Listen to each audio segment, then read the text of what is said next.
პარლამენტი და მათ შორის საჯაროთაც ითქვა მათ შორის ბოლო პერიოდში რომ ევროპარლამენტის კომპეტენციები არის ერთი საკითხი, ევროკომისიის კომპეტენცია არის სხვა საკითხი. ევროპარლამენტის კომპეტენციას არ წარმოადგენს არც კანდიდატის სტატუსის მინიჭება, არც მოლაპარაკების გახსნა, არ გახსნა.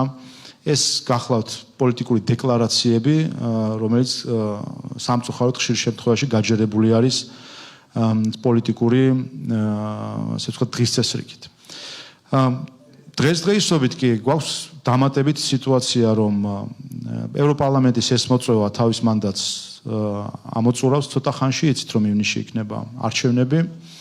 ამიტომ არსებობენ გარკვეული ჯგუფები თვითონ თავად ევროპარლამენტში, რომლის დამოკიდებულებაც ქართველი ხალხის მიმართ ცნობილი არის. ისინი ამოწურავენ მანდატს და ესეთი ტიპის, ასე ვთქვათ, ბწყენები უფრო ტოვებს ისეთ აღქმას, რომ ეს არის გარკვეული პირადი ვენდეტა, ბრაზი, რომელიც უნდათ გამოხატონ რეზოლუციის სახით.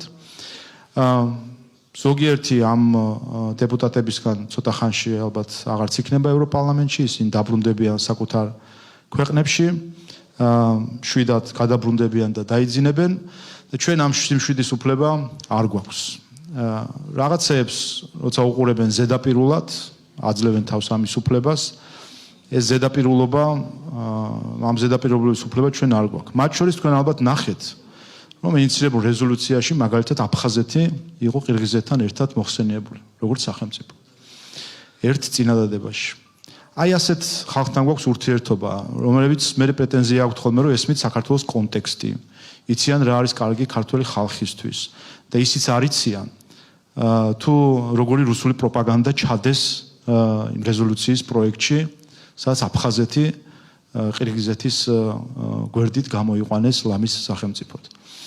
ამიტომ თავისთავად ასეთი თავქარიანი დამოკიდებულება საქართველოს მიმართ ჩვენც მიუღებელი არის და ამიტომაც რაიმე განსაკუთრებულ დატვირთვას ჩვენ ასეთ რეზოლუციას არ ვაძლევთ. მით უმეტეს რომ იმ გამოსვლების ფონზე, რომელიც ჩვენ ვიხილეთ დებატების დროს, მოვისმინეთ იგივე ადამიანების ერთ-ერთი დეპუტატის შემდეგ კომენტარი, რომ გამჭვირვალობა მნიშვნელოვანია ვიცოდეს ქვეყანა თანხები საიდან შემოდის, მაგრამ მეორე მხრივ, აი ასეთი სხვა მხრივ განცხადებებიც გვესხვის ხოლმე. ზოგადად ძალიან სამწუხარო დამოკიდებულება არის ზოგიერთი ევროპარლამენტარის მხრიდან, არა მხოლოდ საქართველოს მიმართ, თუ დააკვირდებით მათ ასე ვთქვათ აქტივობებს სხვა ქვეყნების მიმართაც არის გარკვეული ქედმაღლური ზემოდან დახედვა ქვეყნების მიმართ, ისეთი დამოკიდებულება თითქოს ევროპარლამენტი არის ევროპა და საქართველო არ არის ევროპა.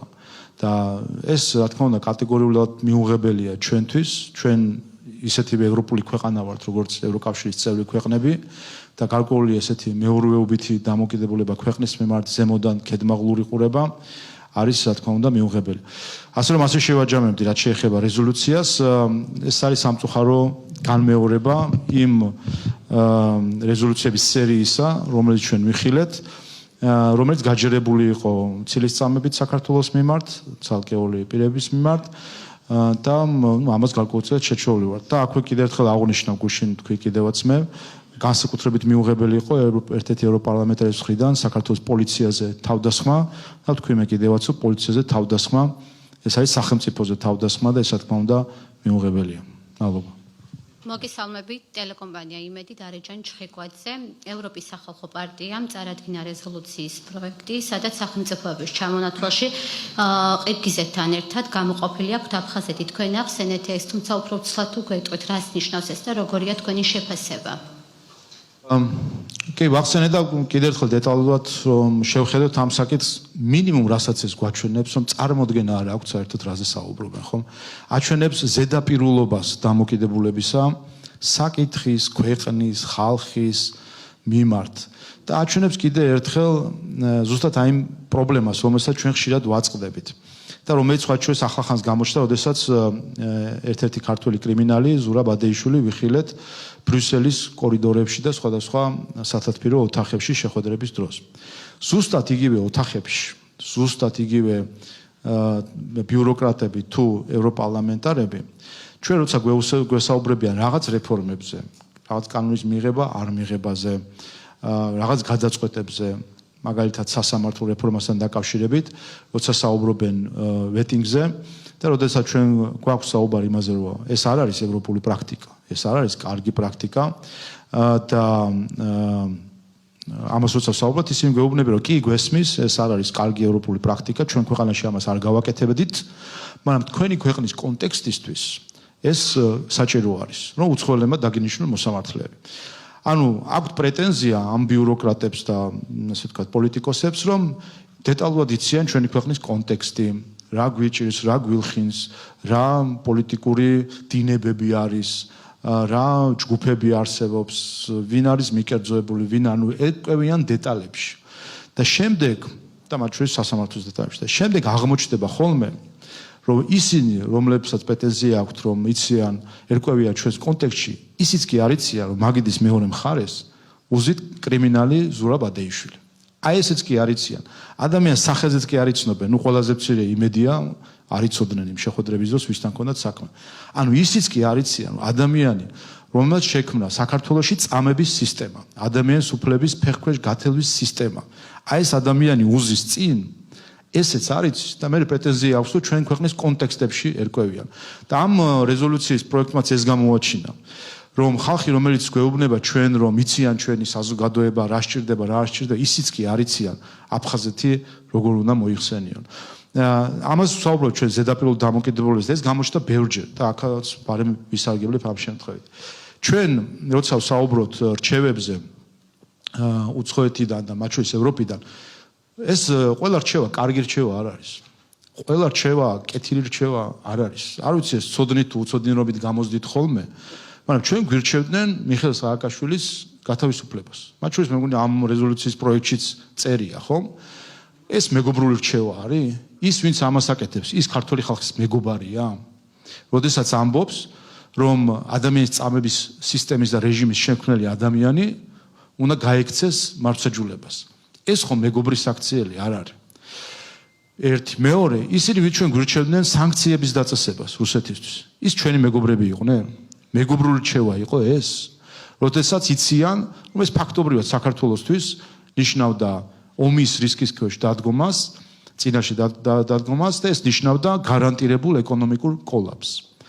და თან გვეუბნებოდნენ ის ქვეყნები, რომლებიც თავად კომფორტულად არიან ნატოს ატომური ქოლგის ქვეშ, თავად კომფორტულად არიან ევროკავშირის სოლიდარობის ქოლგის ქვეშ, რაც ნიშნავს იმას, რომ თითს ვერ დააკარებს, რა თქმა უნდა, მათ ვერავინ, იმიტომ რომ მეხუთე მუხლით არიან გარანტირებულად დაცულები ნატოს განსხვავებით ჩვენგან და რაც არ უნდა ზიანი მიადგეს ეკონომიკური, ევროკავშირში ერთმანეთის სოლიდარობიდან გამომდინარე აუნაზღაურებენ ერთმანეთს ამ ზიანს და დაეხმარებიან. აი, როდესაც ჩვენ გვეუბნებოდნენ, რომ დააწესეთ სანქციები და ვეკითხებოდით, კი, მაგრამ ჩვენ არ ვართ ნატოს წევრი, არ ვართ ევროკავშირის წევრი, ოკუპანტი ქვეყნის ძალები დგას დედაქალაქიდან 30 კილომეტრში, ხოლო ავტობანიდან 500 მეტრში და ამით უკვე ცხადია რა რისკების წინაშე არის ქვეყანა, თავი რო დავანებოთ რეგიონში მიმდინარე პროცესებს. ერთი გვაძლევთ რაიმე გარანტიას უსაფრთხოების, რომ თუ კი რაიმე მოხდება, თქვენ დაგვიცავთ? გვეუბნებოდნენ, არა. მეორე, ვეუბნებოდით, თუ კი ეკონომიკურად ჩვენ ამითი კატასტროფაში გადავარდით და ჩვენს სანქციას მოყვა ტოტალური სანქციები და ემბარგო, არ ვიცით, საქართველოს ყველაზე სანქცირებული ქვეყანა იყო რუსეთის მხრიდან. ამას ეკონომიკურად აგვინაზღაურებთ? გვეუბნებოდნენ, არა. და მაშინ კითხვა იყო, აბა რატომ ვთხოვთ ამას? ხომ იცით, რომ ამას შეიძლება გამოიწვიოს ომი, ამას შეიძლება გამოიწვიოს ეკონომიკური კოლაფსი. და ამას ვეუბნებოდი სხვათა შორის, არც თუ ისე დიდი ხნის წინ ერთ-ერთ ევროპელ პოლიტიკოს, რომელიც ახლახანს ბოლოს ძალიან გააქტიურებული იყო ამ კანონთან დაკავშირებით. და მასაც ვკითხე, კი, მაგრამ აი ასეთი გამოწვევებია ჩვენთვის, ეს ფაქტობრივად შეიძლება ნიშნავდეს ომს და კოლაფსს და ასე მიპასუხა მან, რომ რა ვქნათ, ყველამ რაღაც უნდა მოვიკლოთ. რა თქმა უნდა, იქვე იყო ჩემი პასუხი, რომ მიუხედავად დიდი პატივისცემისა, ჩვენ ვერ მოვიკლებთ ჩვენს მოქალაქეებს და სისხლს ვერ დავაღროვებინებთ აქ ვერავის. და მიუხედავად დიდი პატივისცემისა და სოლიდარობისა, ჩვენ ქვეყანას ეკონომიკურ კოლაფში ვერ ჩავაგდებთ. და სხვა შორის თანხლები პირები ყავდნენ და შემდეგ უცხოელები ასევე. მადლობა გადამიხადეს ამ სიტყვებისთვის, ვინაიდან თვითონაც მიხვდნენ, რამდენად არაადეკვატური იყო ეს პოლიტიკოსი თავის გამონათქვამებში და ალბათ რაღაც მომენტში დავასახელებ კიდევაც ვიზე იყო საუბარი.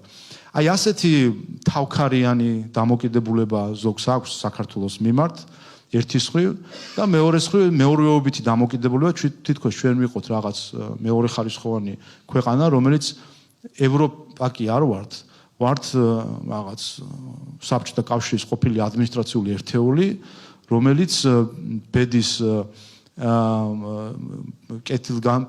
კეთილი ბედის გამო უცებ აღმოჩნდა დამოუკიდებელი ქვეყანა და უცებ აი ამ ადმინისტრაციულ წარმონაქმს აქვს შესაძლებლობა გახდეს ევროკავშირის წევრი. ჩვენ უნდა ვიცოდეთ და ეს არის მთავარი და ხაზგასასმელი ყოველთვის. ჩვენ და ამის წინ თქვი მე კიდევაც საით მივდივართ. ჩვენ ვართ იქ სადაც ვიყავით ყოველთვის ასწლეულები. ჩვენ ვართ ევროპა. ჩვენ ვართ თანაშემოქმედები ევროპული ცივილიზაციის, ევროპული კულტურის, მათ შორის ევროპული სახელმწიფო მოწყობის და დემოკრატიის თანაშემოქმედებიც. ჩახედეთ 1918-21 წლის რესპუბლიკის გამოცდილებას და ნახავთ, რამდენ რამეში ვიყავით ჩვენ პირველი ევროპაში, ჩვენი კონსტიტუციითაც, ადამიანის უფლებების დაცვითაც და სახელმწიფო მოწყობითაც. ასე რომ ეს დამოკიდებულებები ერთის ხრივ რეზოლუციის პროექტი აჩვენებს არასერიოზულ ქცევას ზოგიერთი პოლიტიკური ჯგუფებისა და მილიონი ციტატის მოყვანა შეიძლება ამ კონკრეტული პოლიტიკური რაღაც ერთიანობისა თუ ჯგუფისა, იგივე სახეებია ხომ, რაღაც 10 ადამიანი, რომელიც ყოველ მეორე დღეს ქართულ პოლიტიკაში მონაწილეობს და აი ამ ხალხს, რომელიც ბრიფინგს ატარებენ და თან გვერდში უდგათ კრიმინალი, ნიკა გვარამიას გულისხმობ, კრიმინალთან ერთად ევროპარლამენტს აკადრებენ ამას, რომ კრიმინალთან ერთად ატარებენ ბრიფინგს, ითხოვენ მეორე კრიმინალის მიხეილ სააკაშვილის გამოშვებას, მესამე კრიმინალის დავით კეზერაშვილის ლობიზმით ხდება რეზოლუციაში რაღაც პუნქტების ჩაწერა და ეს ხომ ნახეთ ჩვენ ამერიკაში მოქმედი თქვენ როგორც თქვით რუსული კანონია, ამერიკაში მოქმედი რუსული კანონის წყალობით ჩვენ ხო გავიგეთ რომ თურმე დავით კეზერაშვილის და მიხეილ სააკაშვილის ლობისტები მუშაობენ იმაზე რომ რეზოლუციებში რაღაცები ჩაიწეროს. ასე რომ აი ეს როცა ხდება და ამას აკადრებენ ევროპარლამენტის კედლებს, ეს მხოლოდ ჩვენ დამწუხრებას იწვევს, თუმცა რა თქმა უნდა ამ ხრივ ჩვენც ნათელი პოზიციები გვაქვს. მადლობთ. მოგესალმებით, პეტრონშალო, მარიამ კოპალეიშვილი, ტელეკომპანია რუსთავი 2. მე მინდა გკითხოთ 29 აპრილის შეკრებაზე, რა მიზანი აქვს მმართველ გუნდს, რის გაცნობას აპირებს მმართველი გუნდი საზოგადოებისთვის და აქვე პარალელურად ვისმენთ ოპოზიციის განცხადებებს, რომლებიც ამბობენ, რომ შესაძლოა ამ შეკრებამ გამოიწვიოს გარკვეული არეულობა. პარალელურად ასევე ვისმენთ იმას, რომ ისინი შეეცდებიან იყვნენ მწვავე, როგორც პარლამენტის შიგნით, ასევე პარლამენტის გარეთ. რა მიზანი აქვთ მათ და რა მიზანი გაქვთ თქვენ? უბრალოდ ხოლისა ჩვენ ასაც ვატყობთ, ეს ბოლო პერიოდი არის. არის ის, რომ არის მცდელობა აკრძალონ დისკუსია. ეხლა პარადოქსია. თავისუფლების სახელით კრძალავენ მსჯელობას. ამას ვაკვირდებით ჩვენ, სხვას კი არაფერს. სკანდირებენ თავისუფლებას და ამბობენ, რომ არ წაიკითხო კანონი.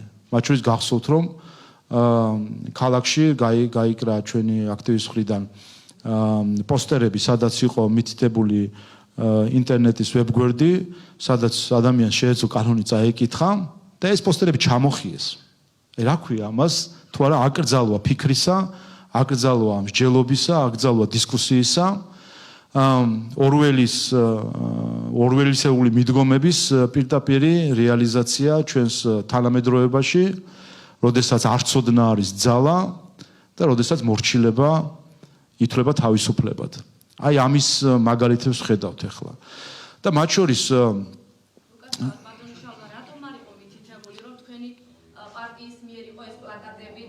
არა,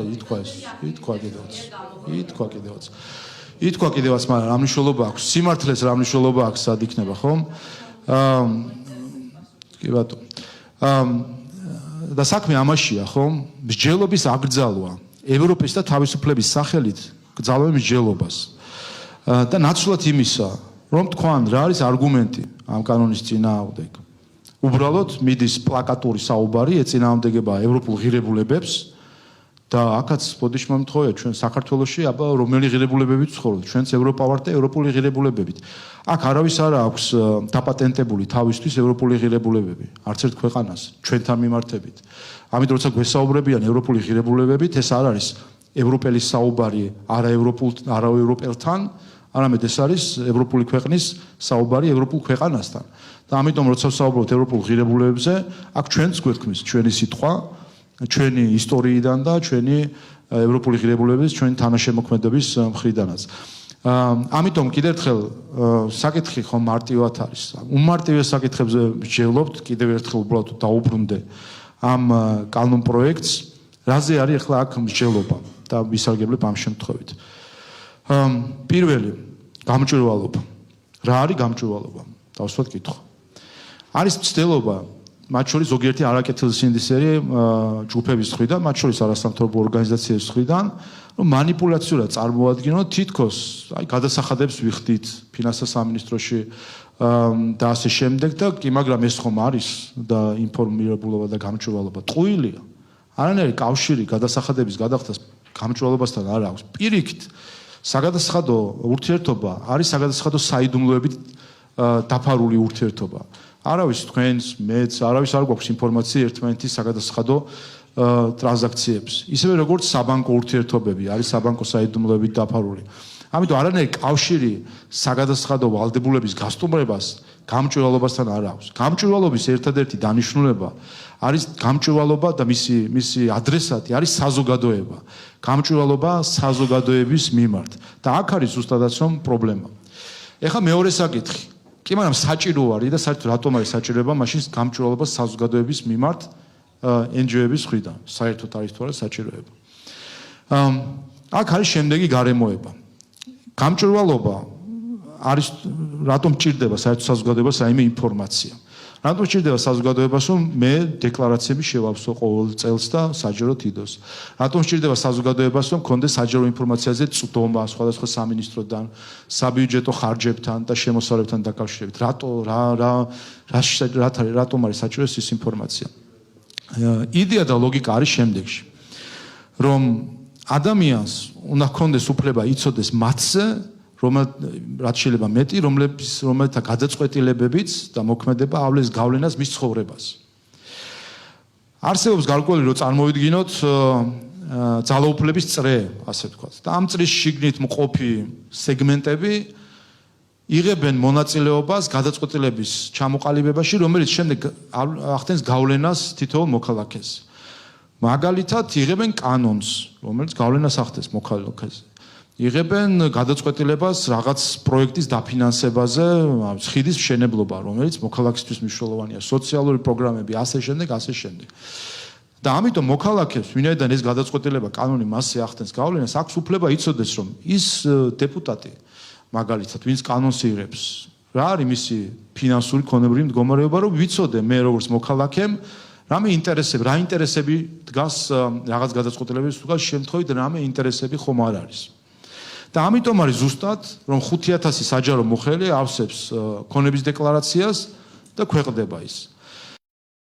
გაქვთ თუ არა თქვენ უფლება ასევე იცოდეთ რაც შეიძლება მეტი იმ არასამთავრობო ორგანიზაციების შესახებ, რომელთა გადაწყვეტილებები და მონაწილეობა ამ გადაწყვეტილების მიღებაში ახდენს გავლენას თქვენს ცხოვრებაში. ვინაიდან ისინი მონაწილე არიან ამ გადაწყვეტილების მიღებაში. აი ასეთ ბანალურ ჭეშმარიტებაზე გვაქვს საუბარი, რომ რა თქმა უნდა გაქვთ და უფრო მეტიც ეს თავად არასამთავრობო ორგანიზაციებმაც აღიარეს. 2000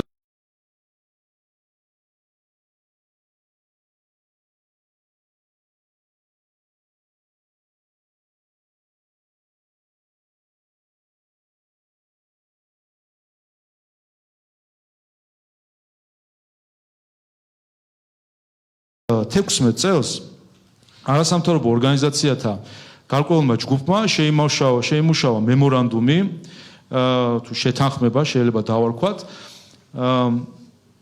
არასამთავრობო ორგანიზაციების გამჭვირვალობის დეკლარაცია 2016 წელს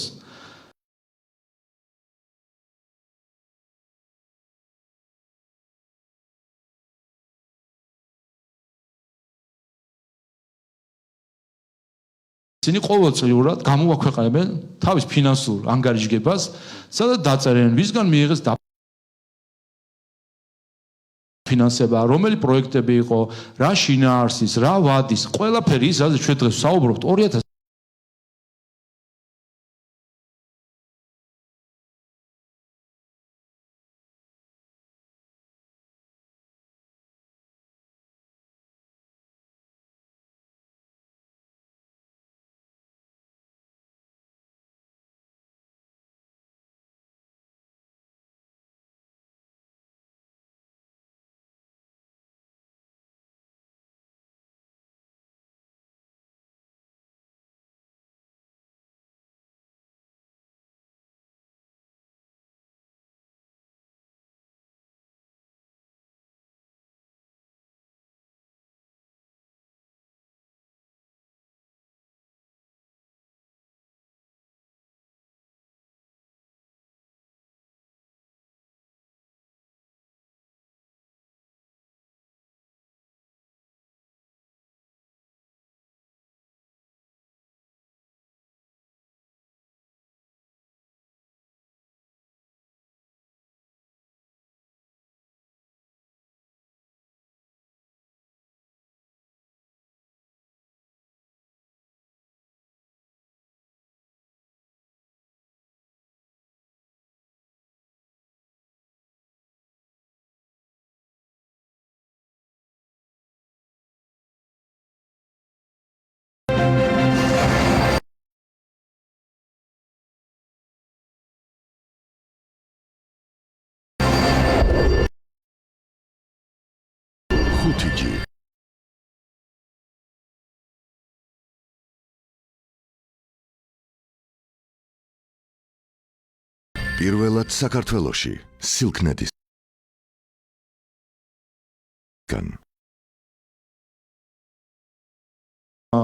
მათ შორის არასამთავრობო ორგანიზაციების ფინანსური, ასე ვთქვათ, ინტერესები რაში არის, რა ფინანსდება, ვისგან ფინანსდება, გაქვთ ამის უფლება, ისევე როგორც იცით, გაქვთ უფლება საჯარო მოხელეებთან და საჯარო დაწესებულებებთან დაკავშირებით. და თქვენ სინამდვილეში უნდათ რომ ეს უფლება წაგართვან და შეგიზღუდონ და გითხრან რომ არ წოდნა სინამდვილეში არის თქვენი სიძლიერე, რაც უფრო ნაკლები გეცოდინებათ, მით უფრო ბედნიერი იქნებით. აი ეს არის ორუელისეული ამობრუნება რეალობის, რომ თქვენ დღეს გარწმუნებენ, რომ თქვენ არ წოდნაში არის თქვენი ბედნიერება. და ამას აქვს მნიშვნელობა, რომ ამ ასე ვთქვათ პროპაგანდას არ აყვეს საზოგადოება. მადლობა. თეავა შალომიძე, მთავარი არხი.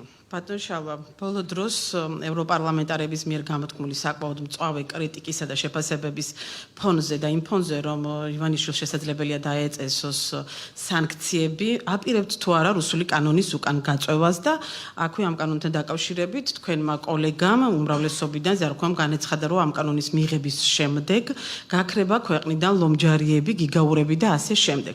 ანუ არის თუ არა ერთგვარი აღიარება ეს განცხადება იმისა, რომ აი ამ კანონის მიღებას სწორედ გულისხმობს აი ამ არასამთავრობოების გაქრობას ქვეყნიდან და აქვე პირველ შეკითხვაზე თქვენ თქვით, რომ ევროპარლამენტარები უმრავლესობა ზოგადად ცნობილია ევროპარლამენტარების მისამართით თავდასხმებზე და განაცხადეთ, რომ ევროპარლამენტარები საქართველოს მიმართ ევროპარლამენტარებს თავქარიანი დამოკიდებულება აქვს საქართველოს მიმართ. აი განმარტება რომ გააკეთოთ, რას ნიშნავს თავქარიანი? მადლობა. უბრალოდ სკოლისა, თქვენ პირადად რა არ მოგწონთ ამ კანონში?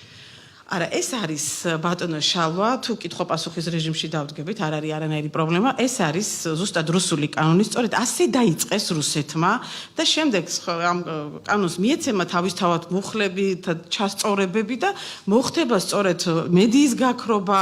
ამ კანონში რა არ მოგწონთ? არა, უყურეთ, აი ამ კანონში თუ კი მუხლობრივად განვიხილავთ, დავიწყოთ განხილვა, მაგრამ ამ კანონის მიღება საფრთხის შემცვლელი არის ზოგადად ქვეყანაში დემოკრატიის, თავისუფალი სიტყვის და არასამთავრობო ორგანიზაციების და ეს ამ ქვეყანას მე ვფიქრობ, რომ სახელმწიფო უნდა არეგულირებდეს ფინანსებს და სახელმწიფომ უნდა იცოდეს საიდან შემოდის ფული და ამ კანონის მიღებამდე საგადასახადო კოდექსი არსებობს, რამის სხვა კანონები არსებობს, რომელმაც უნდა გააკონტროლოს სწორედ ფინანსები. და აუცილებლობას არ წარმოადგენს კანონის მიღება, იმიტომ რომ ყველა არასამთავრობო ორგანიზაციას აქვს თავისი ფინანსები, რომელიც არის აღწერილი, ნუსხაში შეტანილი და თქვენ გაქვთ ამის უფლება, ანუ ხელისუფლებას, რომ გააკონტროლოს ეს.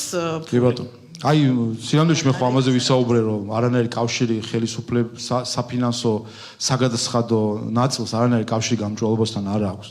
ეს კანონი არ არის სახელმწიფოს, ეს კანონი თქვენთვის არის. საზოგადოებისთვის არის ეს კანონი. აი გამჭვირვალი არის თქვენ რომ მუშაობთ არასამთავრობო ორგანიზაციაში, მაშინ არ იყო გამჭვირვალი, ეს თან ხასაიდან შემოდიოდა. ხო გწოდნოდა მაშინაც. კი პასუხობთ მაგას. მოკლედ ეს კანონი არის საზოგადოებისთვის, რომ საზოგადოებამ იცოდეს, რომ ისინი, ვინც მონაწილეობას იღებენ გადაწყვეტილებების ჩამოყალიბებაში, რაც გავლენას ახდენს მას ცხოვრებაში, ვინ არიან ისინი, რა ინტერესები დგას მათ უკან. ამას ეხება არანაირი კავშირი ამას საფინანსო საგადასახადო ვალდებულებებთან არ აქვს, ნული კავშირი, რაც შეეხება რუსულს.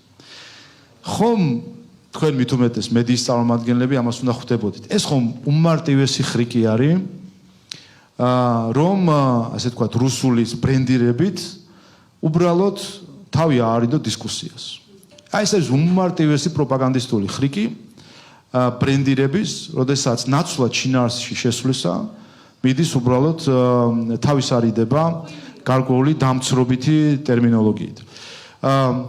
ჩვენ ხომ მთელი ეს პერიოდი ვამბობთ ერთ რამეს, რომ მზად ვართ განვიხილოთ ნებისმიერი პუნქტი ამ საკითხისა და საპასუხოდ, რასაც ვიგებთ ხოლმე, არის კლიშირება, როგორც რაღაც რუსულისა და ამითი გარკვეული დაშინება მსჯელობით და ბჯილობის ასე ვთქვათ დახშობა. ამიტომ კიდე ერთხელ, აი ნიშანდობლივია, როდესაც ვკითხულობ თქვენ პირადად რა არ მოგწონთ ამ კანონში, ერთადერთი პასუხი რაც არის, ის არ მოგწონთ, რომ არის რუსული. რაც ცალკე კიდე აცდენილი არის რეალობას, იმიტომ რომ მე მგონი მგონი რამდენჯერმე ყველა ასე ვთქვათ დარწმუნდა იმაში, რომ არანაირი კავშირი ამას რუსეთში არსებულ კანონთან არ აქვს საერთოდ. აი საერთოდ არანაირი კავშირი არ აქვს. მათ შორის, როდესაც მოხსენებელი ბატონი მამუკა მდინარეძე გამოდიოდა, საუბრობდა კიდევაც რომ მითხარით ერთი პუნქტი მაინც, რომელიც იმეორებს რუსეთში მოქმედი კანონის გამო. 1000 პუნქტის საერთოდაც. მოკლედ, რაც შეეხება თქვენს კითხვას, კიდე აუცილებლად მე მგონი და გამიმეოროთ პირველი კითხვა რაც იყო. ხო. ივანიშვილის სანქციები და შეიძლება გაიწვიოს რა გაძოს, იმიტომ რომ შაშანაც მიიღე. ას, მოკლედ, კიდე.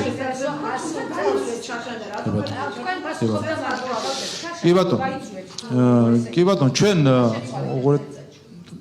კიდე ერთხელ ჩვენ ამოვდივართ იმ რეალობიდან არის საჭირო თუ არ არის საჭირო ეს კანონი. და წეგან მე მთელი ისტორიაც მოგიყევით იმაზე, რომ თავად არასამთავრობო ორგანიზაციამ 2016 წელს თქვეს, რომ არის საჭირო გამჭვირვალობა. არ არის საკმარისი გამჭვირვალობა არასამთავრობო სექტორის და საჭირო არის მეტი გამჭვირვალობა არასამთავრობო სექტორის. ჩვენ გვქონდა მცდელობა მათ შორის ამ 1 წლის განმავლობაში, რომ დაგვერწმუნებინა როგორც NGO-ები, ისე მათი დონორები, რომ მათ თვითრეგულირებით, პირადი ინიციატივით აიღოთ ეს ვალდებულება და გაესაჯაროებინათ ის როგორ რაც ჰქონდათ 2016 წელს ნათქვამი იმ ფორმატში. სამწუხაროდ ეს ვერ მივიღეთ. და მიზეზი მარტივია, იმიტომ რომ როგორც ჩანს დასამალი არის რაღაცები საზოგადოებისგან. თქვენ როცა საუბრობთ, რომ სახელმწიფომ შეიძლება რაღაცა იცის და სახელმწიფოში აქ იგულისხმება საგადასახადო ორგანო შეიძლება, სადაც მიდის ნაწილი ინფორმაციისა, თქვათ პირობითად საშემოსავლო გადასახადს. ფინანსთა სამინისტროს საერთოდ არ აინტერესებს შინაარსი და მიზნობრიობა ამ პროექტებს. ეს არის ბუღალტრული ანგარიშგება, რაც იქ ხდება. უბრალოდ შინაარსი არავის არ აინტერესებს. შინაარსი აინტერესებს საზოგადოებას. რა ფინანსდება, ვისგან ფინანსდება. იმიტომ რომ ჩვენ შემდეგ შემთხვევით აღმოვაჩენთ ხოლმე, რომ შემოდის ფული, მაგალითად და კიდევ ერთხელ დავასახელებ, ევროპის დემოკრატიის ფონდი, რომლის ხელმძღვანელობაში არიან ზუსტად ის ევროპარლამენტარები, რომელზეც ახლა ვსაუბრობთ. აი ის ევროპარლამენტარები, მათგან 2 გუშინ რომლებიც გამოდიოდნენ, არიან ხელმძღვანელ ორგანოში ევროპის დემოკრატიის ფონდისა და ეს კანონი რა თქმა უნდა მათ შორის ამ ფონდის გამჭვირვალობას ეხება და რა თქმა უნდა მათი ინტერესის წინააღმდეგ არის რომ გაასაჯარო რომ ეს ამ კანონმა იმოქმედოს ვინაიდან შემდეგ გახდება ცნობილი რას აფინანსებს ევროპის დემოკრატიის ფონდი საქართველოში. აქ პირდაპირ ინტერესთა კონფლიქტიც კი არის ჩადებული ამ რეზოლუციაში, როდესაც ევროპარლამენტარები რომლებიც მალავენ საქართველოში შემოსულ თანხებს იძულებული იქნებიან რომ გაასაჯაროონ ეს თანხები. და ვიტყვი მე მაგალითებს, შემთხვევით გავიგეთ მაგალითად, რომ ევროპის დემოკრატიის ფონდი აფინანსებდა დროას. და შემთხვევით გამიგეთ, რომ თურმე არსებობს ყალბი სქემა, როდესაც პარტია დროას აქვს შექმნილი NGO დროა, რომელსაც არანაირი საკუთარი ინდივიდუალობა არ გააჩნია, ასე ვთქვათ, და ეს ფული მიდიოდა პარტიის დაფინანსებაში. შემთხვევით გავიგეთ, რომ ევროპის დემოკრატიის ფონდი აფინანსებდა მოლოტოვის კოქტეილის რომანტიზების პროექტებს სირცხვილია ასმე შეობით. შემთხვევით ვიგებთ ხოლმე, რომ პარტიებს მთელი სქემა აქვთ აწყობილი პარტიული NGO-ებისა, რომლითაც ხდება დაფინანსება. მე ევროპის დემოკრატიის ფონდთან დაკავშირებით მქონდა მათ შორის საუბარი სხვა ევროკავშირის სხვადასხვა ინსტიტუციის წარმომადგენელთან. მათ შორის ერთ-ერთმა მაღალი თანამდებობის პირმა ევროკავშირიდან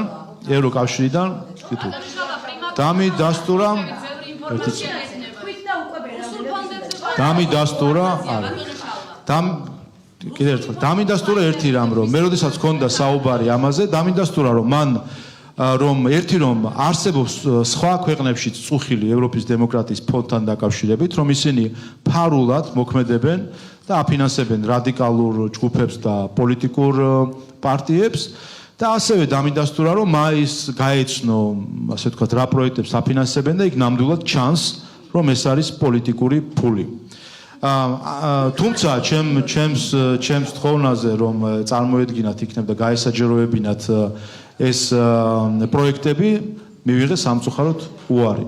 და ჩვენმა საზოგადოებამ უპირველეს ყოვლისა მიიღო უარი ამასთან დაკავშირებით. ამიტომ ჩვენი მიდგომა არის მარტივი. ჩვენ ვაკეთებთ იმას, რასაც ითხოვს საზოგადოება.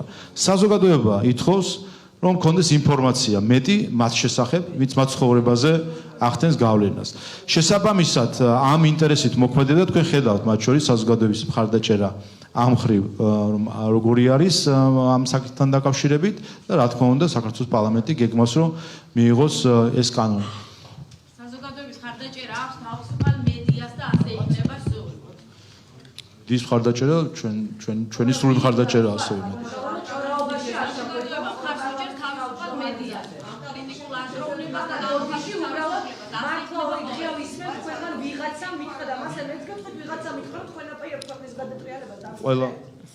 ყველა საკითხის დასახელება რა თქმა უნდა ჯერჯერობით არ შეიძლება. მოგესალმებით, თამარ თედიაშვილი, ტელეკომპანია ფორმულა.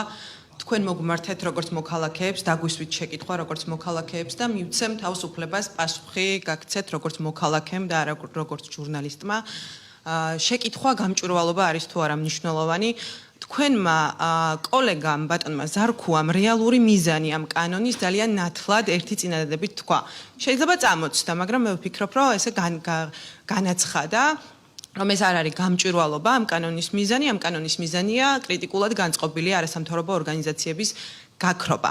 თქვენ ძალიან მთელი შეხვედრის განმავლობაში აპელირებთ ჩვენს ისტორიულ კონტექსტზე და ზუსტად ისტორიული კონტექსტის გათვალისწინებით და ზუსტად იმის გათვალისწინებით, რომ ჩვენი ქვეყნის ადგილი ისტორიულად არის ევროპაში.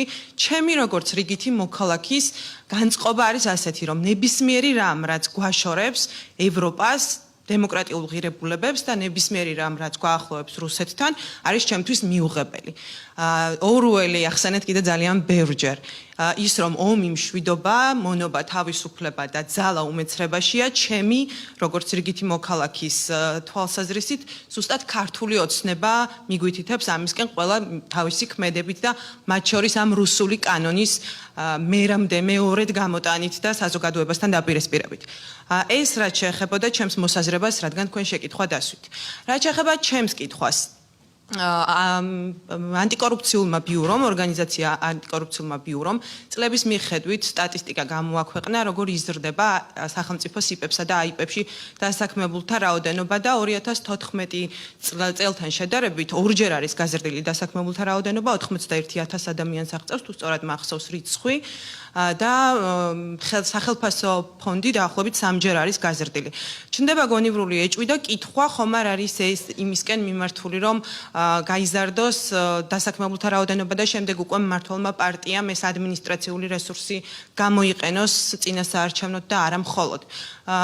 მათ შორის აი 29-ისთვის ძალიან კარგად ვნახეთ მიმოწერები ადმინისტრაციულ რესურსთან და დასაქმებულ ადამიანებთან, რომ თხოვენ ოფიციალურად, რადგან დასაქმებულია, უნდა წავიდეს ხელისუფლების მხარდამჭერ აქციაზე.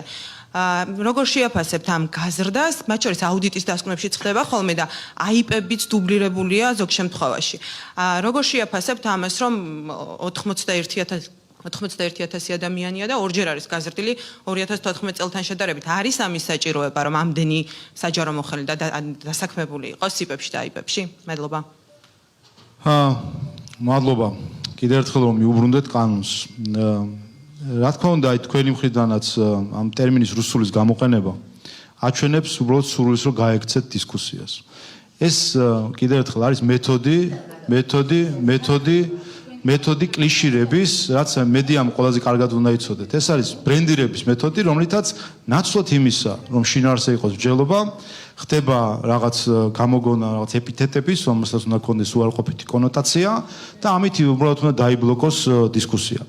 ამიტომ სამწუხარო არის, რომ ამ ხრივ ნაცვლად დისკუსიისა არის კვლავ კლიშირება, მიკერება და გაქცევა სინამდვილეში მსჯელობისგან. ერთი და მეორე ამითი არის ასევე აკრძალვა მსჯელობისა და სწორედ ორუელი კარგად ახსენეთ, იმიტომ რომ ამ ხრივ ზუსტად მიემართება ასეთ მდგომარეობას. რაც შეეხება დასაქმებულების რაოდენობას საჯარო სექტორში, მე ხა აქ პასუხს რა თქმა უნდა ზოგად პასუხს აქ ვერ გაგცემთ, იმიტომ რომ თქვენ დაჯამებული სტატისტიკით რთულია იმსჯელო ცალკეული საჯარო დაწესებულების დასაქმებულთა რაოდენობის საჭიროება არ საჭიროებაზე. ეს ყოველ კონკრეტულ შემთხვევაში შესაბამისი დაწესებულების განსასაზღვრი არის საჭიროებებიდან გამომდინარე. ამიტომ აქ პასუხი ვერ იქნება ვერც კი და არა, ვერც პოზიტიური და ნეგატიური, ყველაფერი დამოკიდებული არის საჭიროებებზე, რაც არის. რაც შეეხება 29 აპრილის აქციას. მე ვთქვი კიდევაც, რომ ეს არის აქცია, რომელიც მნიშვნელოვანია იმისთვის, რომ ქართულმა საზოგადოებამ საკუთარი პოზიცია დააფიქსიროს ყველასთვის, შიგნითაც და გარეთაც. დააფიქსიროს სად დგას ქართული საზოგადოება, რა არის მისთვის მნიშვნელოვანი, არის თუ არა ქვეყნის სუვერენიტეტი მისთვის მნიშვნელოვანი და რა თქმა უნდა, როცა ამ თემაზე ვსაუბრობთ, აქ მოწვეულია ყველა, დიდიც და პატარაც, ქალიც და კაციც, საჯარო მოხელიც და ბიზნესმენიც, ყველა საქართველოს მოქალაქისთვის ფიქრობ, რომ ეს არის მნიშვნელოვანი მომენტი, როდესაც უნდა ითქვას გადამწყვეტი სიტყვა საქართველოსთან დაკავშირებით. გამჭვირვალობის შესახებ კანონის გარკვეულწილად არის გარკვეული ასე ვთქვათ რუბიკონი, რომელიც მნიშვნელოვანია ჩვენი ქვეყნისთვის, რომ კიდევ ერთხელ სახელმწიფოებრივი განვითარებისთვის გადალახოს და თქვას, რომ მისთვის განსაზღვრელი არის საკუთარი ქვეყნის ინტერესები და არა ის, რასაც მას კარნახობენ თანაც არგუმენტების გარეშე. მათ შორის თქვენ აკვირდებით ალბათ, რომ გარედანაც, როდესაც ხედავთ შეფასებებს, შეფასება რა არის ხოლმე ძირითადად ეწინააღმდეგება ევროპულ ღირებულებას. ნაცვლად იმისა, რომ ითქვას, რომ რა კონკრეტულად რა ეწინააღმდეგება, გამჭვირვალობა როგორ შეიძლება ეწინააღმდეგებოდეს ევროპულ ღირებულებას. ჩვენი გაგებით გამჭვირვალობა არის სწორედ ერთ-ერთი მნიშვნელოვანი ევროპული ღირებულება. როგორ შეიძლება და ამ კანონში ხო მეტი ხო სხვა არაფერი, მართლა ხო არაფერი არ არის. ერთადერთი რამე არის წელიწადში ერთხელ გასაჯაროება საზოგადოებისთვის იმისა, თუ რა დაფინანსებებია და რა ხარჯებია. მეტი ხო არაფერი არ არის ამ კანონში. მეორე საკითხი შეიძლება ითქვას კიდე დასახელება, რომელიც ასევე ითქმის ხოლმე, თითქოს სტიგმატიზების საკითხი შეიძლება იყოს დასახელებისა, რაც წინაზე იყო. შეგახსენებთ თქვენ, რომ ევროკავშირში დირექტივა, რომელიც მოქმედებს, ეს ტერმინოლოგია გადმოღებულია პირდაპირ ევროკავშირის დირექტივიდან. მისი სახელწოდებიდან არის პირდაპირ გადმოღებული, რომელიც ამბობს, რომ ეხება უცმესამე ქვეყნების, ანუ უცხო ქვეყნების ინტერესების წარმომადგენლობას, წარმომადგენლობის გამჭვირვალობას. პირდაპირ დირექტივიდან გადმოღებული ტერმინოლოგია არის და სხვა შორის ეს ტერმინოლოგია, რომ სინამდვილეში არის საბაბი და არა მიზეზი ზოგიერთის უკმაყოფილებისა დადასტურდა და კიდევაც საკომიტეტო განხილვას, შესაძაც ერთ-ერთმა პარლამენტის წევრმა ოპოზიციიდან წინადადებით მიმართა მომხსენებელს, რომ ტერმინოლოგია შეცვლილიყო და ყოფილიყო რაც უცხოური დაფინანსება თუ ასე შემდეგ და მაშინ მომხსენებელმა მიმართა კიდევაც იქ მყოფ არასამთავრობო ორგანიზაციებს ეს თუ გადაწყვეტა მათ წუხილებს და იქ პასუხი ვნახეთ, რომ პრინციპში ეს არ იყო მათი მთავარი წუხილი, როგორც აღმოჩნდა. ამიტომ კიდევ ერთხელ შინაარსზე დავფიქრდეთ, ხომ? ჩვენ გაგვადანაშაულა დისკუსიის შემოსვლა, ვიდრე სადვართ ნებისმიერ კითხვაზე ნებისმიერ აი რა არ მოგწონთ შინაარსში? რა არ მოგწონთ შინაარსში? შევიდეთ დისკუსიაში მე თქვენ მიპასუხეთ მაშინ ჯერ შარშან რატომ გაიწვიეთ და რატომ მოატყუეთ საზოგადოება ამ კითხვაზე პასუხი თქვენ არ გაქვთ მაშინ რუსული იყო და გაიწვიეთ და ახლა არა უყურეთ ჩვენ რატომ მოგვატყუეთ რა უყურეთ შინაარსობრივად როგორც შარშან ისევე წელს ჩვენ ვამბობთ რომ ეს არის მნიშვნელოვანი კანონი რომელიც ჩვენი ქვეყნის ინტერესებშია ისევე როგორც ამას ამბობს ევროკავშირი რომელიც დირექტივაზე მუშაობს ისევე როგორც ამას ამბობს დიდი ბრიტანეთი ისევე როგორც საფრანგეთი რომელიც ასევე ამ კანონს ეს კანონი უკვე ერთ პალატაში მიღებული არის და შარშან გახსოვთ თქვენ იმიტომ რომ მაშინაც შიდა და გარე აქტორების მხრიდან მოხდა ორუელის წესების შესაბამისად ამოყირავება რეალობის და საზოგადოების ნაწილის მოტყუება იმ ხრივ რომ კლიშირებით რაღაც ეგზისტენციური საკითხები და თითქოს დადგა რაღაც ეგზისტენციური საკითხები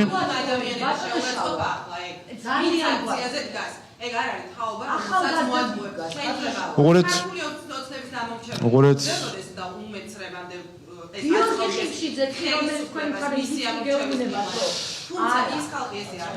კი ბატონო უყურეთ აი უყურეთ ხომ აი მარტივად მიუყვეთ ნაბიჯ უყურეთ ნაბიჯ მიუყვეთ აი უყურეთ ნაბიჯ პირველი საკითხი როგორც შარშან ისევე წელს ეს კანონი ჭირდება ქართულ საზოგადოებას იმისთვის რომ იყოს გამჭვირვალე უცხოური დაფინანსება შარშან ჩვენ ნახეთ რომ შეძლეს მათ შორის ზოგიერთი უცხოური დიპლომატის ჩართვით იყო მაშინ ბრენდირება რომ მოხდა ეგრეთ წოდებულ რუსულ კანონად მაშინ შეძლეს რომ დაებლოკათ მსჯელობა და გამოეწვიათ აგრესია საზოგადოების გარკვეულ ნაწილში შემდეგ ჩვენ მაშინ გახსოვთ თქვენ მეც პირადად გქონდა შეხვედრა ელჩებთან რომელიც პარლამენტში იყვნენ და ჩვენ გქონდა დაპირება რომ იქნებოდა ყველაფერი გამჭვირვალე და ამ ხრივ არანაირი პრობლემა დონორებს და შესაბამის საელჩოებს თუ უცხო ქვეყნის წარმომადგენლებს არანაირი პრობლემა არ ქონდათ ყოფილიყვნენ გამჭვირვალე საზოგადოების მიმართ ეს დაპირება ჩვენ გქონდა ამაზე ერთი წელი მე პირადად გქონდა სხვადასხვა დონორ ორგანიზაციასთან თუ ქვეყნის წარმომადგენლობასთან დისკუსია საუბარი მიმოწერა პირდებოდნენ გასაჯაროებას მაგრამ სამწუხაროდ საბოლოო ჯამში ჩაიკარგა ეს დაპირება და ნაცვლად გამჭვირვალობისა მივიღეთ უფრო მეტად დახურულობა და სწორედ ამიტომაც არის საჭირო ამ კანონის მიღება. რაც შეეხება შინაარსს, ეს საკითხი გავიარეთ. ეხლა რაც შეეხება შინაარსს, რა პრობლემა გაქვთ თავად ამ კანონის შინაარსთან დაკავშირებით თუ შეგიძლიათ დაასახელოთ და ვიმსჯელოთ ამას. რა პრობლემა გაქვთ გარდა ამ კლიშირებისა? აი მოგისმენთ სიამოვნებით. აი ხო არ არის უყურეთ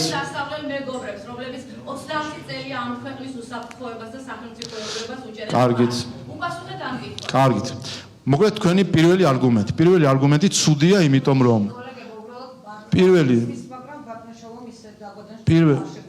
ხო, კი ბატონო. უყურეთ, პირველი არგუმენტი ცუდია, იმიტომ რომ ბრიუსელმა ან ვაშინგტონმა თქვა რომ ცუდია და ვიღაცამ თქვა რომ კარგია. აი ეს ხო არ არის არგუმენტი, ხო? ეს არის ავტორიტეტებით მსჯელობა, რომ ვიღაცამ თქვა იმიტომ რომ მე ამოვდივარ იმ მოცემულობიდან, როდესაც არის განსჯა, ადამიანი თავად განსჯის, ჩვენ ყველას გვაქვს ჩვენი თავი ჩვენ მხრებზე და ჩვენ თვითონ უნდა გავსაჯოთ. და არა ავტორიტეტებით ვისჯეროთ, რომ იმან თქვა და ამან. უყურეთ, აი პირველი არგუმენტი ჩავთვალოთ რომ გავიარეთ. ეს არ არის არგუმენტი, ვინაიდან თქვენ ამბობთ რომ არის ცუდი, ვინაიდან ვიღაცამ თქვა რომ ცუდია. არა იმიტომ რომ თქვენ ფიქრობთ ასე და თქვენ გაქვთ რაიმე კრიტიკული შენიშვნა ამ კანონთან დაკავშირებით. არამედ იმიტომ რომ გაქვთ ცუდი. და მე გეტყვით, მაგალითად გეტყვით, სხვამ რო თქვა ცუდი, რა შეიძლება იყოს მიზეზი. მაგალითად, როდესაც ჩვენ საუბრობთ, ვთქვათ, უცხო ქვეყნებზე, რა თქმა უნდა, ეს ეხება უპირველეს ყოვლისა საქართველოს ინტერესს. ეს უცხო ქვეყნის ინტერესი შეიძლება არც იყოს, რომ სულად გამჭვირვალე იყოს დაფინანსება. თუ ის ასედაც იქნებოდა. აი, თქვენ არ დაფიქრებულ ხართ ამდენ წუხილს ვისმენთ განცხადებებს თქვა სახელმწიფო დეპარტამენტიდან, ვისმენთ განცხადებებს ბრიუსელის ზოგიერთი სტრუქტურებიდან. აი ამდენ წუხილს, თავის შეწუხებას. ამაზე მარტივი არ იქნებოდა, რომ გაესაჯაროებინათ ამერიკის დემოკრატიის ნაციონალური ფონდის, NED-ის და ევროპის დემოკრატიის ფონდის პროექტები. ხო უმარტივესი ნაბიჯია. ხო არის 5 წუთის საქმე, რაც შეუძლია გააკეთოს დღესვე როგორც ამერიკის შეერთებულ შტატებმა, ისე ევროკავშირის სტრუქტურებმა, რომ საზოგადოებისთვის საჯარო გახადონ ეს პროექტები. ნაცვლად ამისა, გვესმის წუხილები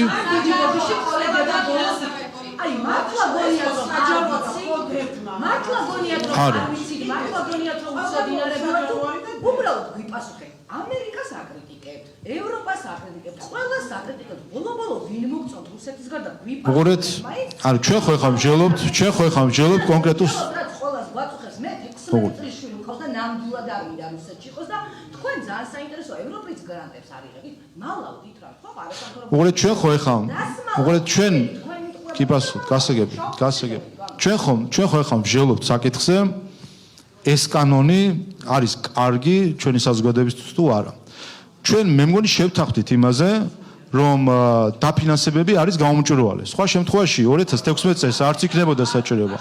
კარგით, მაშინ თქვენ გაქვთ დრო და შეგიძლიათ მოძებნოთ მაგალითად დროას დაფინანსება რამდენია და ვისგან არის. აი მოძებნეთ.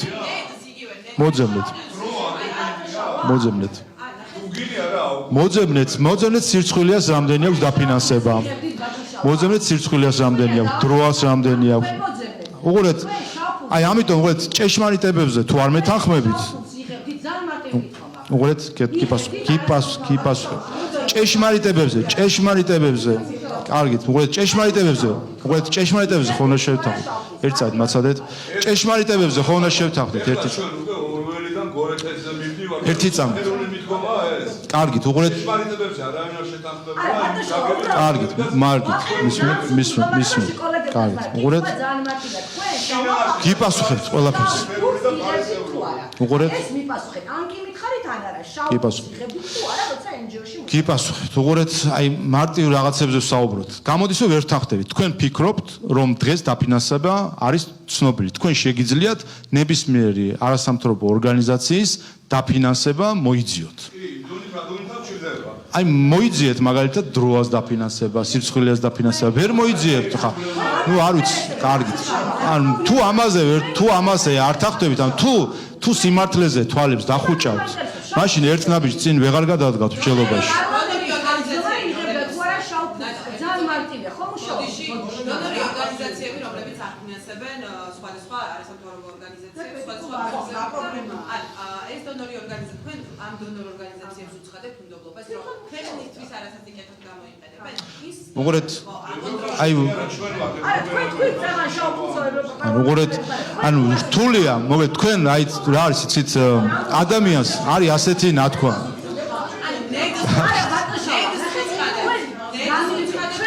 ერთმანეთს საცადეთ.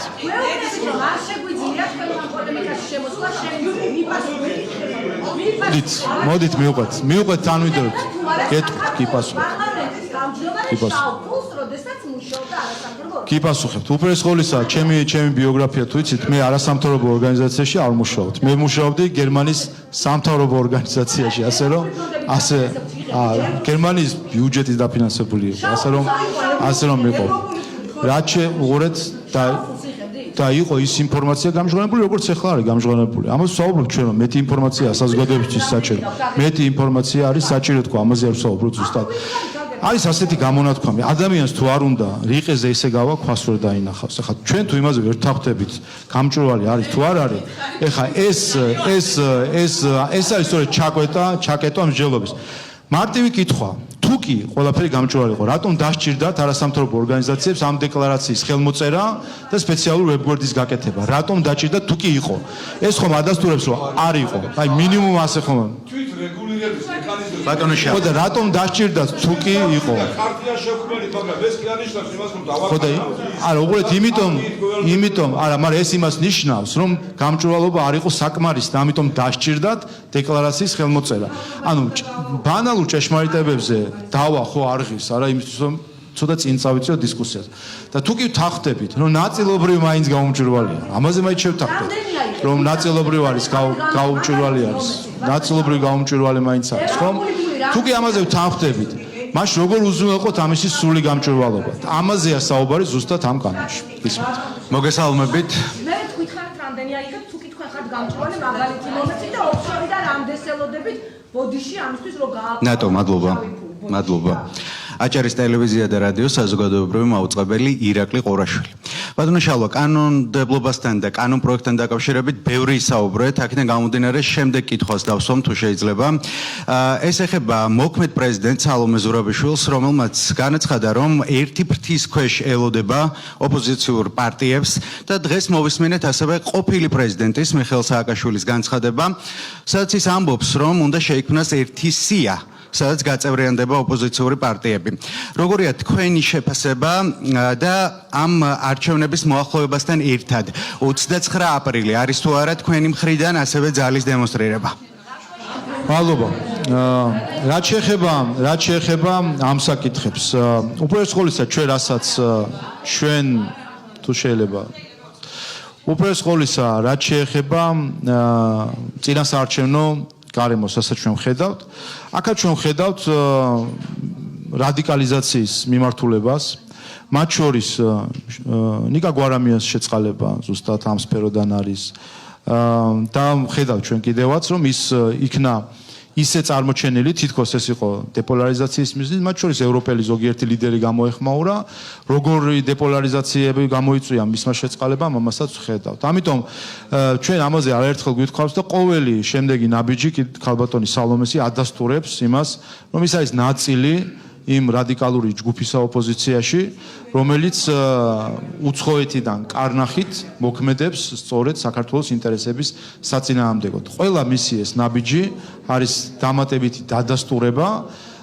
რომ მიყავთ ქვეყანა რადიკალური დღის წესრიგისკენ. რა თქმა უნდა, სწორედ ამიტომ არის მათ შორის თუ 29 აპრილის შეკრებას გავითვალისწინებთ, ამ ჭრილშიც არის დასანახი, რომ საზოგადოებამ მათ შორის საკუთარი სიმრავლით კიდევ ერთხელ დაანახოს ყველას, რომ საზოგადოება არ დათმობს ქვეყნის სუვერენიტეტს, საზოგადოება არ დათმობს ქვეყნის სტაბილურ განვითარებას, საზოგადოება არ დათმობს იმ წინსვლას, რომელიც ჩვენ ქვეყანას აქვს და არ დააბრუნებინებს ამ ქვეყანას იმ რეჟიმის პირობებში, რომელშიც ის იყო მიხეილ სააკაშვილის დროს და ნაციონალურ მოძრაობის დროს, სადაც ვხედავთ კიდევ ამასთან დაკავშირებით, რახან რეზოლუციაზეც ვისაუბრეთ, კიდევ ერთხელ სამწუხარო ჩრდილის მიყენებას ევროპული სტრუქტურებისთვის, ოდესაც რეზოლუციაში მიხეილ სააკაშვილი დადებით ჭრილში არის ხოლმე წარმოჩენილი. ასე რომ ასე ვხედავთ ჩვენ, რომ ეს არის ნაბიჯი დესტრუქციისკენ და ყოველი შემდეგი გადაწყვეტილება ქალბატონი სალომესი არის მხოლოდ დასტური ამის და საზოგადოებას მხოლოდ უმყარებს ამ აზრს. ყოფილი პრეზიდენტის ბოლო განცხადება, სადაც ისაუბრებს, რომ ერთობლივი სია უნდა შეიქმნეს. ხო, სინამდვილეში უყურეთ, ტექნიკურად ეს იქნება ერთიანი სია თუ არ იქნება ტექნიკურად, სინამდვილეში ეს არის ერთი სია. ეს არის ერთიანი ნაციონალური მოძრაობა, რასაც ჩვენ ვხედავთ ოპოზიციურ ფლანგზე. ჩვენ ხო სინამდვილეში 2020 წელს, ოდესაც იყო 1%-იანი ბარიერი დაწესებული, მიზანი რა იყო და ამოცანა, რომ შანსი ქონოდა პარტიებს პატარებს, ახალ პარტიებს, რომ პარლამენტში მანდატის მიღებით დაეჩვენებინათ საზოგადოებისთვის, რომ არსებობს გარკვეული ალტერნატივები, ასე ვთქვათ, ნაციონალურ მოძრაობის რეჟიმისა და მათი პარტიისა.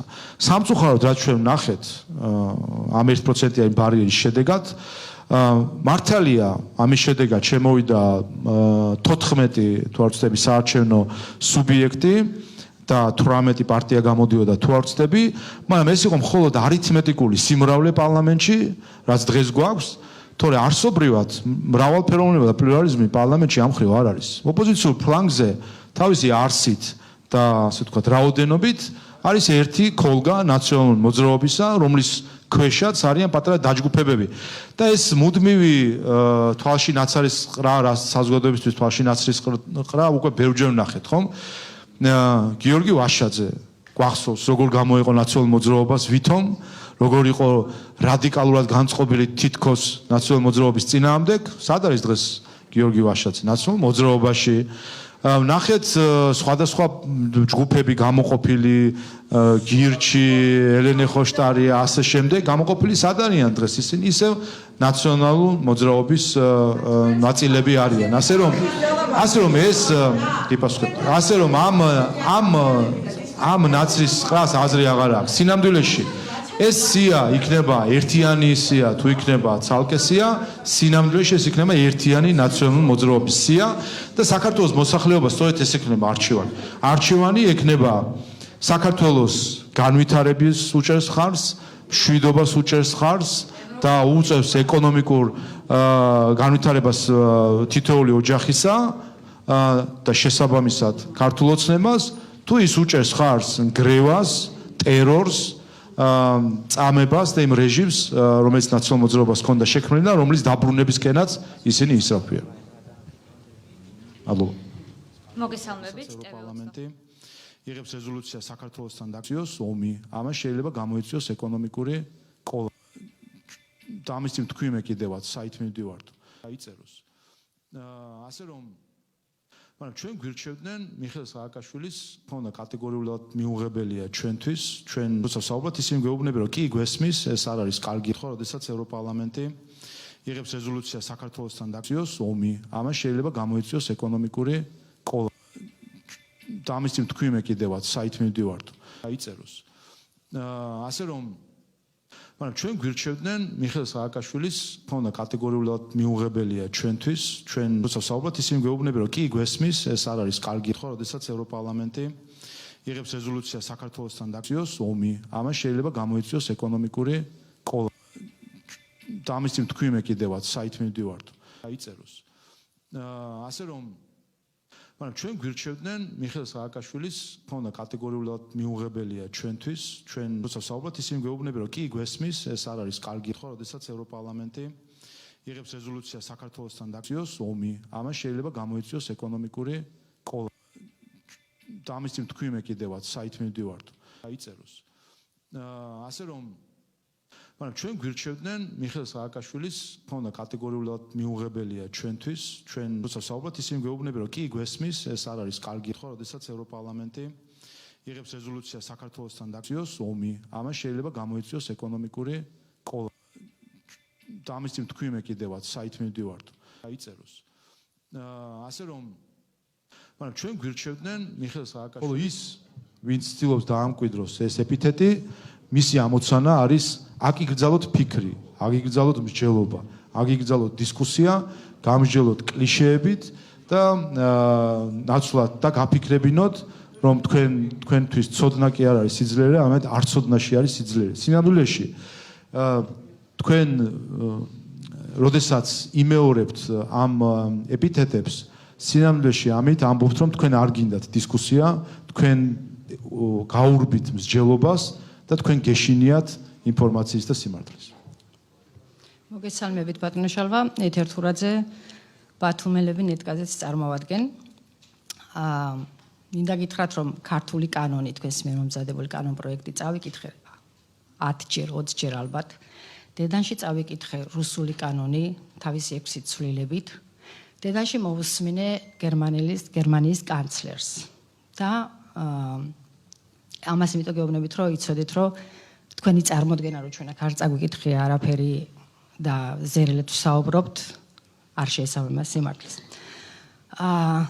ეხლა რაც შეეხება რა არ მოგწონთ ამ კანონში? ჩემი გამოსვლის მიზეზს, გეტყვით მოგახსენებთ ბატონო შალვა. ჩემი გამოსვლის მიზეზს ამ ხელს მე ძალიან ბევრი ასლან აბაშიძის პერიოდიდან მოყოლებული მუშაობ როგორც ჟურნალისტი და მხოლოდ ამ ხელისუფლების პირობებში მომიწია რომ ვიყო არა კითხვის დამსმელი, არამედ ოპონირება გაგიწიოთ. იმიტომ რომ თქვენი ამ კანონით ცდილობთ გვიწოდოთ უცხო ქვეყნის ინტერესების გამტარი ძალა. თუ ქართულ განმარტებით ლექსიკონს აიღებთ და წაიკითხავთ რა არის იქ აგენტი, პირდაპირ წერია რომ ეს არის უცხო ქვეყნის ინტერესების გამტარი. შესაბამისად, არც ერთ შემთხვევაში მე 23 წლის განმავლობაში ვემსახურებოდი ჩემს სამშობლოს დემოკრატიულ განვითარებას და თქვენ ვერ დამაწევებთ მაგიარებს. ეხლა მინდა შემოგთავაზოთ ერთი წინადადება. აგენტები როგორც წესი არ იცვლიან პროფესიას, სულ აგენტები არიან. თქვენ მუშაობდით საერთაშორისო ორგანიზაციაში. წინადადება მაქვს ესეთი. მოდით დავიწყოთ რეესტრის გაკეთება არა 2023 წლიდან, არამედ 2000 წლიდან და ყველა ჩავეწეროთ ამ რეესტრს. მუშაობდი კადრებში ვნახე სოზარ სუბარი, თქვენს გვერდით იჯდა და შეგიძლიათ მასთან გადაამოწმოთ. დიდი ცოდნა შეიძლება არ გაქვთ ჩვენთან დაკავშირებით, მაგრამ იგივე სამუდა მიხეილ სააკაშვილიც რომ ვინ არის ბათუმელები, რომ მე რაღაც რეპრესიებს ვატარებდი. გადაამოწმეთ და მე როცა დავდებდი იმ ხელისუფლებას ვაკრიტიკებდი პროფესიულად და ისინი მე დამსდევდნენ დღისით ღამით მოსვენებას არ მაძლევდნენ, თქვენ იმ ხელისუფლებასთან იფორმებდით ჰექტრობით ტყეს და საძოვრებს.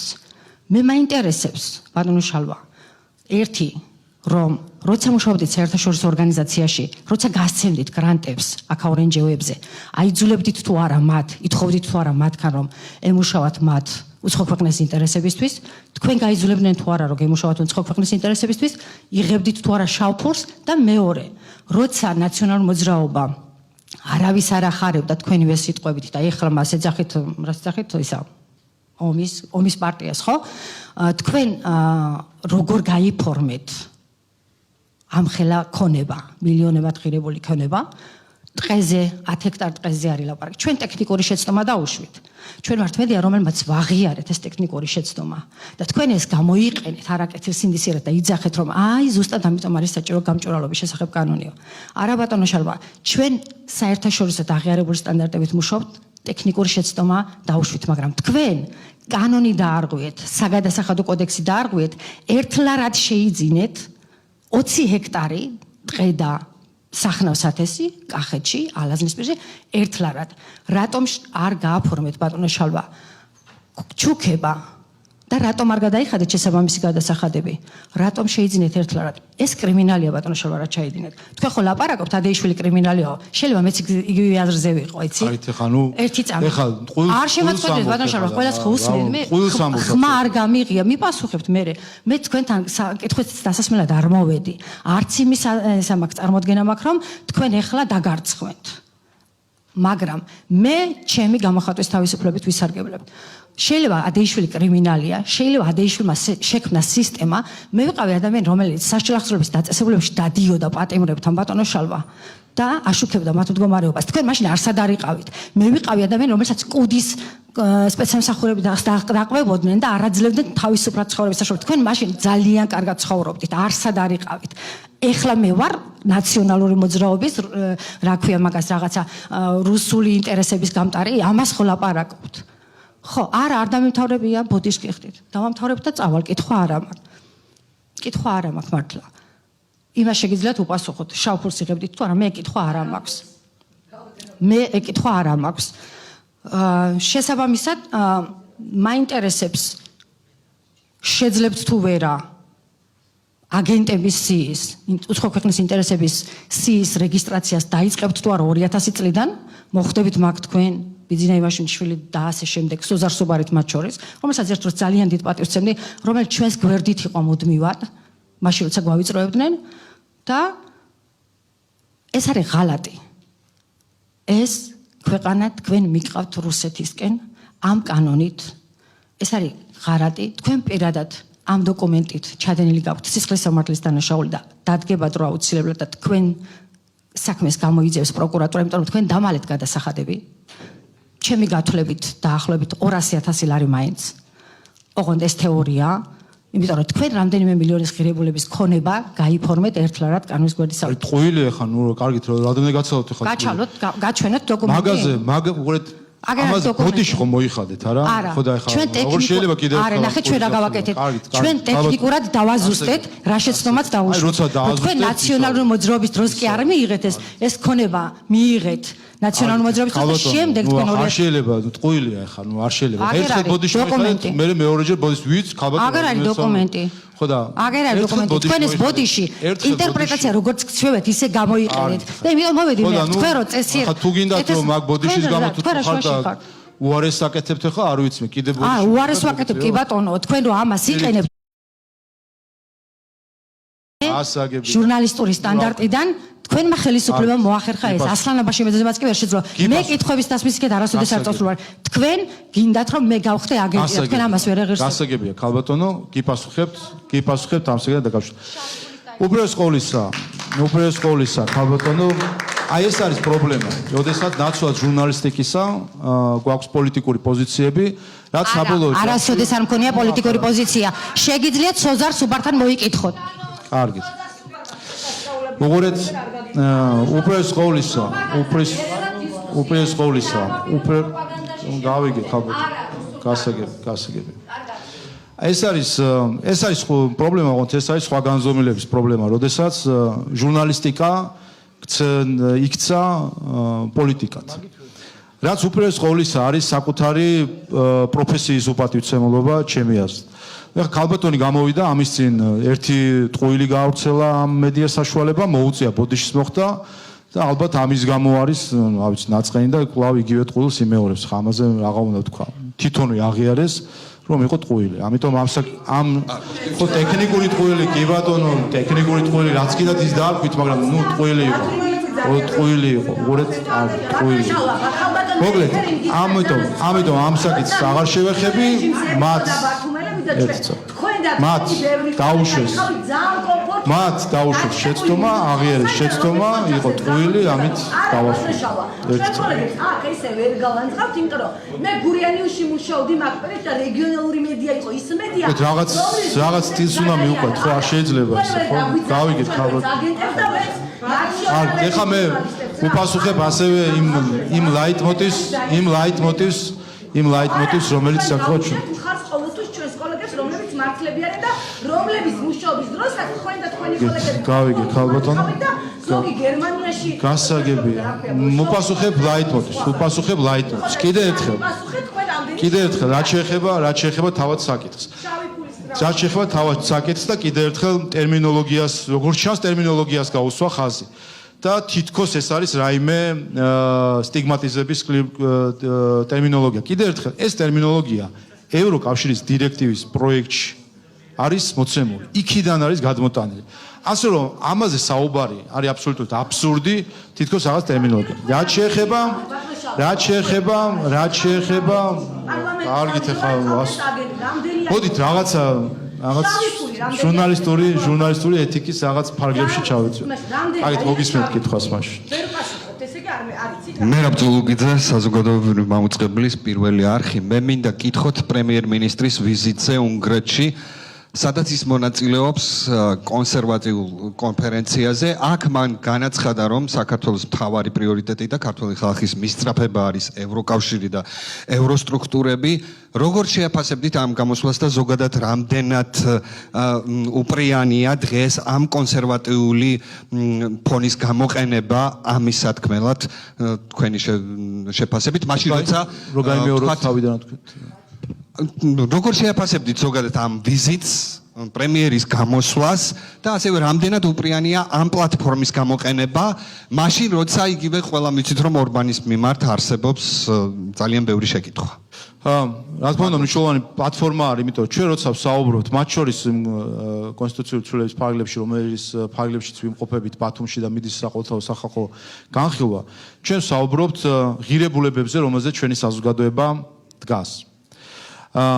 ჩვენი საზოგადოება ამ ფორმით, ამ სახით, ამ შინაარსით იმიტომ ვართ ასეთები და იმიტომ მოვედით ეს ასწლეულები და ათასწლეულები, რომ ვდგავართ ჩვენს ტრადიციულ ღირებულებებს. და რა თქმა უნდა, როდესაც არის შესაძლებლობა ამაზე საუბრის, ჩვენ ყოველთვის ვიყენებთ ამ შესაძლებლობას. ამიტომ ეს კონფერენციაც იძლევა შესაძლებლობას, რომ თანამოაზრეებთან ერთად იყოს განხილული რას ხედავთ ჩვენ როგორც ევროპულ ღირებულებად, რა მიგვაჩნია ჩვენ ევროპულ ღირებულებად და ამაზე ევროპასთან და ევროპულ ღირებულებაზე ჩვენ ქართველი ხალხი ვართ თანაშემოქმედი ევროპული ცივილიზაციისა, ევროპული კულტურისა და სწორედ ევროპული ღირებულებებისა და ჩვენ ქართველი ხალხი, რა თქმა უნდა, ვიყენებთ ყველა ტრიბუნას იმისთვის, რომ ამ ღირებულებებზე ვესაუბროთ ყველა ჩვენს კოლეგას, იქნება ეს ევროპაში თუ სხვაგან. მადლობთ.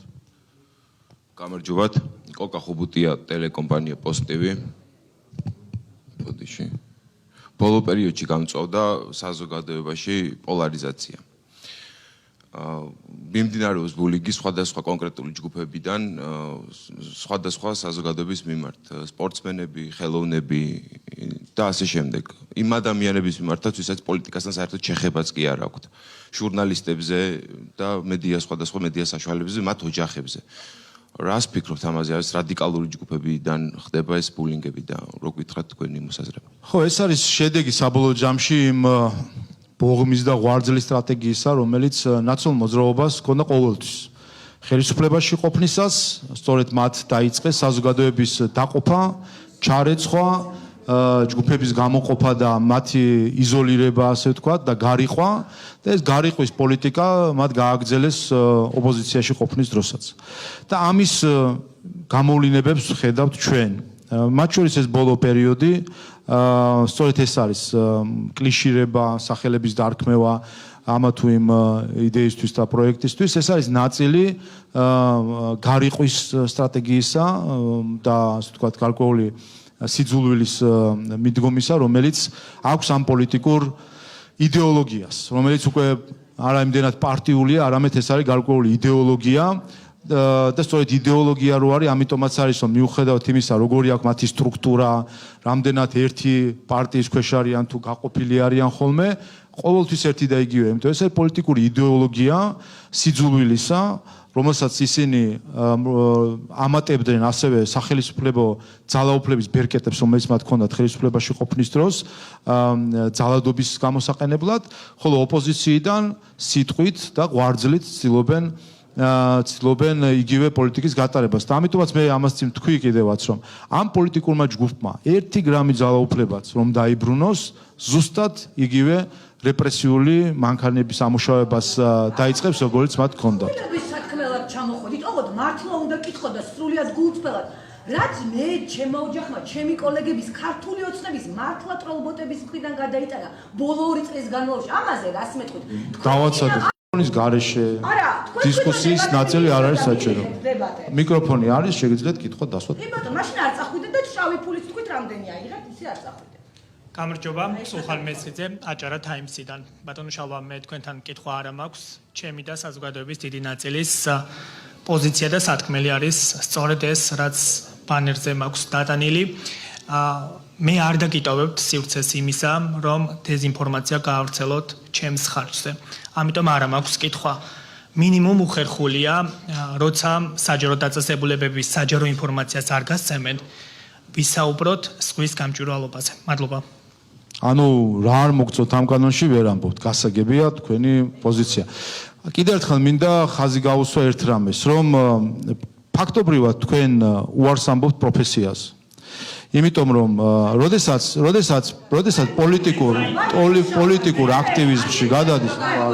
პოლიტიკურ აქტივიზმში გადადიხართ, გამოდის რომ არა ჟურნალისტური საქმიანობისთვის ხართ აქ თუნდაც, არამედ პოლიტიკური საქმიანობისთვის.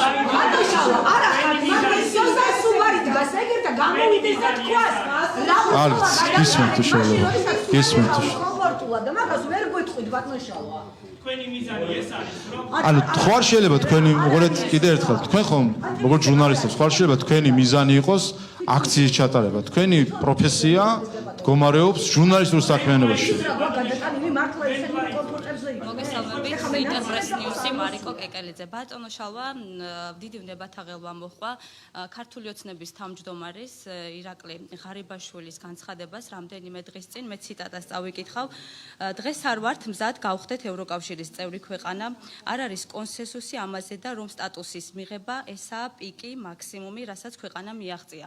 ეთანხმებით თუ არა ბატონო შალვა ამ განცხადებას, თუ ეთანხმებით გთხოვთ რომ განგვიმარტოთ რა გარემოებები აქვს მხედველობაში ირაკლი ღარიბაშვილს, როდესაც ამბობს რომ გაწევრიანებისთვის მზად არ ვართ.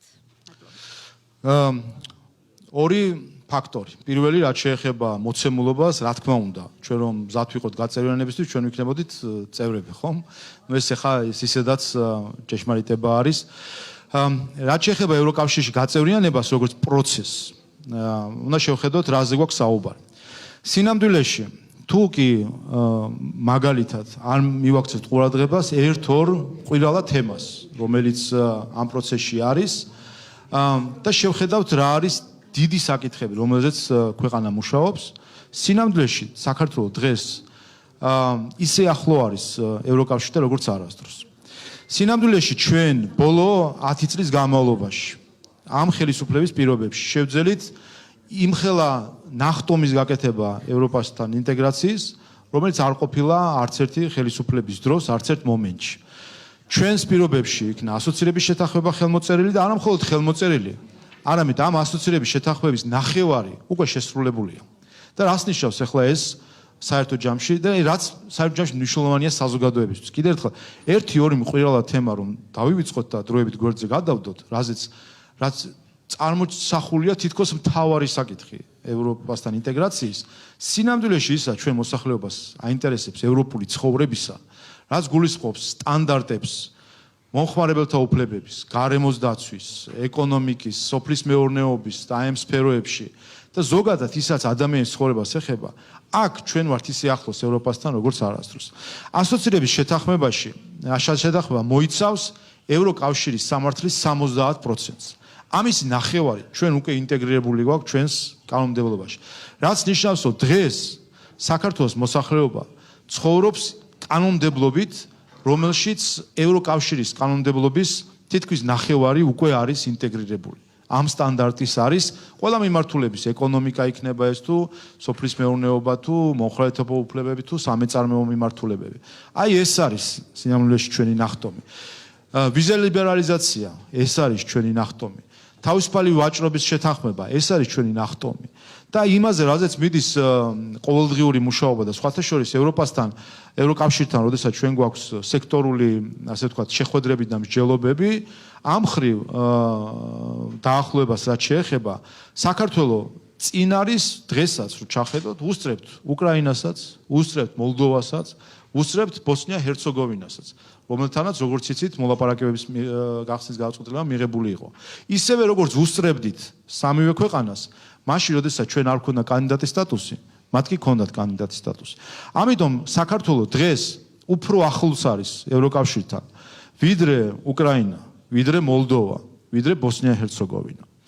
რაც შეეხება პროცესს, როდის რა მოხდება, სინამდვილეში აქ გადამწყვეტი არის არა თუ როდის დაიწყება რაღაც პროცესი, მაგალითად როდის მოგვენიჭებოდა კანდიდატის სტატუსი, ან როდის გაიხსნება მოლაპარაკებები.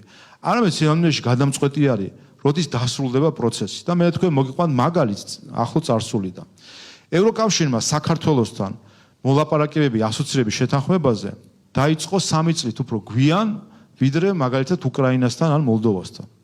ეს საზოგადოებას არ ახსოვს, მაშინ არ იყო რაღაც ესეთი ყურადღება, თორე სინამდვილეში ჩვენ მას როცა დაიწყეს მოლაპარაკებები ასოცირების შეთანხმებასთან დაკავშირებით უკრაინასთან და მოლდოვასთან, ჩვენ 3 წლით გვიან დაიწყეს ჩვენთან ეს მოლაპარაკებები. ან მოლაპარაკებებიც კი არ იყო ჩვენთან დაწყებული. თუმცა საბოლოო ჯამში 2014 წელს უკრაინასზე ადრე მოვაწერეთ ხელი ასოცირების შეთანხმებას, ან უკრაინასთან ერთად. იგივე მდგომარეობა იყო ვიზა ლიბერალიზაციას. 3 წლით ადრე დაიწყეს უკრაინასთანაც, მოლდოვასთანაც, ჩვენ 3 წელი მოლაპარაკებაც არ იყო ჩვენთან დაწყებული. საბოლოო ჯამში 2017 წელს 6 თვე საქართველოს დაველოდეთ უკრაინას, ვინაიდან რაღაც რეფორმები ქონდათ კიდე დასასრულებელი და ბოლოს ჩვენ და უკრაინას ერთად მოგცეს უვიზო მიმოსვლის რეჟიმი ევროკავშირმა. ამიტომ გადამწყვეტი არის არა ის, როდის დაიწყებ რაღაც პროცესს, მაგალითად მოლაპარაკებებს. არამედ გადამწყვეტია, როდის დაასრულებ ამ პროცესს. და დასრულებისთვის მნიშვნელოვანი არის ჩვენი პარალელური წინსვლა. რატომ დავასრულეთ მალე მაშინ? იმიტომ რომ ჩვენ პარალელურად მუშაობდით ამ საკითხებზე. ჩვენ სინამდვილეში ჩარჩო გაწევრიანების გვაქვს ასოცირების შეთანხმების სახით. იქ მოცემულია ყველაფერი, ყველა ის სტანდარტი, დირექტივა თუ რეგულაცია თუ კანონი, რომელიც უნდა იყოს ჩვენს კანონმდებლობაში გადმოტანილი.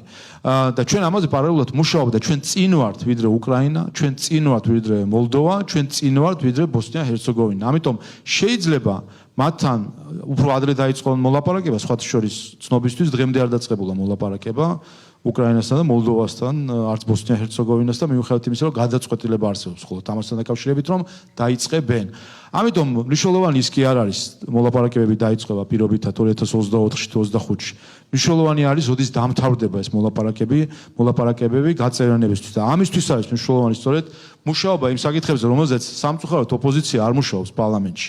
რაც ჩვენ გვიწევს მარტო მუშაობა. ოპოზიცია და გარკვეული ჯგუფი, მათ შორის არასამთავრობო ორგანიზაციების ჩაციკლული არის რამდენიმე, ასე ვთქვათ, ყირალა თემაზე და სხვა საკითხები, რომელიც ეხება მაგალითად წყლის რესურსების მართვის შესახებ. კანონმდებლობა მივიღეთ, უამრავი საკითხი არის მოსაწესრიგებელი და სამსჯელო, ნულოვანი ჩართულობა ოპოზიციის. მომხმარებელთა უფლებების დაცვა, სამეწარმეო სამართლის საკითხები, ყველა ეს საკითხები ნულოვანი ჩართულობა ოპოზიციის უმრავლესობას უწევს მარტო ამ საკითხებზე მუშაობა და ამ პროგრესის მიღწევა, რომელიც გვაქვს ევროკავშირთან. მოგესალმებით, მე ვარ ნანა თოშხვა, ტელეკომპანია მეგატივი. უპირველესად გმადლობთ ამ შესაძლებლობისთვის. თქვენ ბრძანეთ, რომ შინაარსში შესვლა არ გსურს, მაგრამ თლად ასეც არ არის. დამრჩა განცდა, რომ ამ კანონ პროექტის სახელწოდება თქვენც არ უნდა მოგწონდეთ მაინცა და მაინც, იმიტომ რომ რაც გისმინეთ, სულ ამბობთ, რომ გამჭვირვალობის შესახებ კანონი, ანუ უცხოური გავლენის გამჭვირვალობის შესახებ, ეს უკვე ჩვენ გვიქმნის დისკომფორტს, ვისედაც ეს კანონი გავრცელდება უკვე კანონად ქცევის შემთხვევაში. თუმცა იმეც ვიტყოვებ, რომ ეს ასე არ მოხდება.